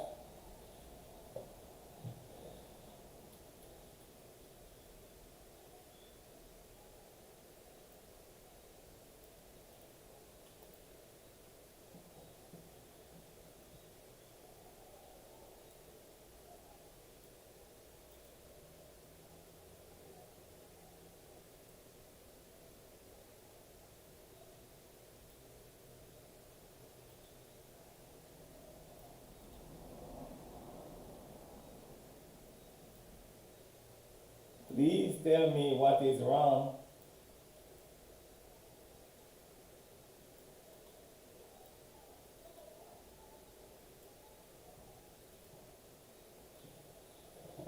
Please tell me what is wrong. That's kinda. You don't see any square there?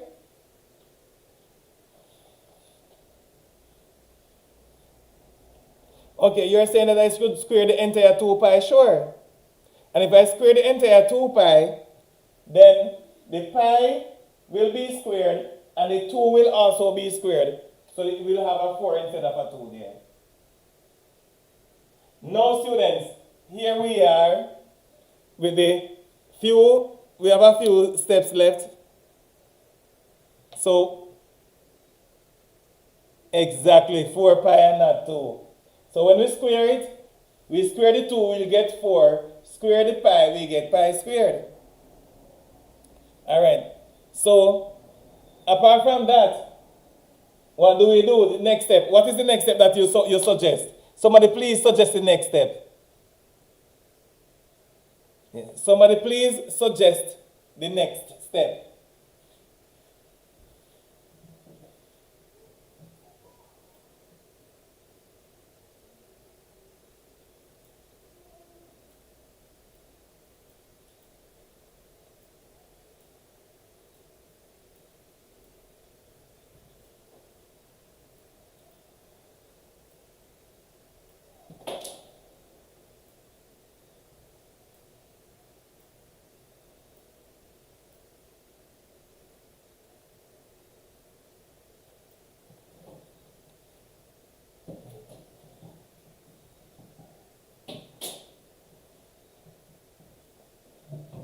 Let me see if there's anybody. Reciprocate both them, yes. Reciprocate both of them. Yes, because the proposed subject is in the denominator, and instead of switching sides and eliminating denominators and the one that I do not do, which is cross multiplication, instead of attempting all of those, we can just what? Reciprocate both of them.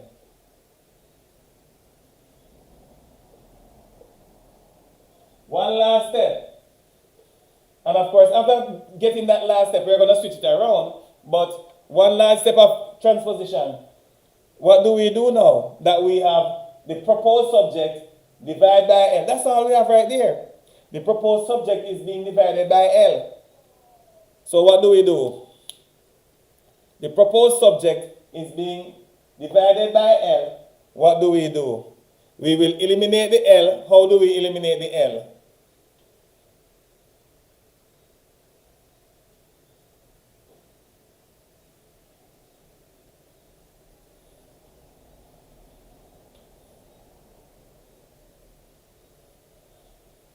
That is the last one in this segment.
so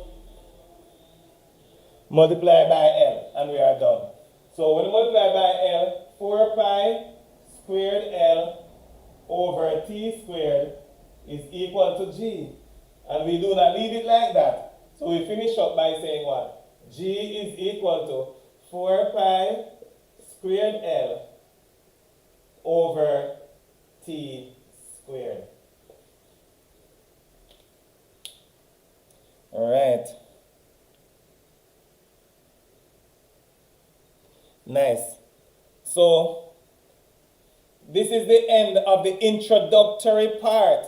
Students, make an attempt at the classwork and also make an attempt at the homework. So in your instructional manual, there's both classwork. So there's a classwork and there's homework.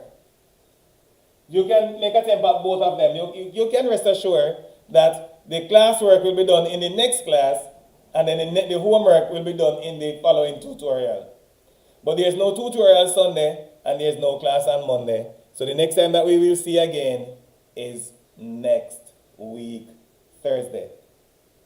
Now, as it pertains to the mathematics resource books, if you are interested in them, please send me a message. What they have it on TikTok, what they call it again? Message request. Yes.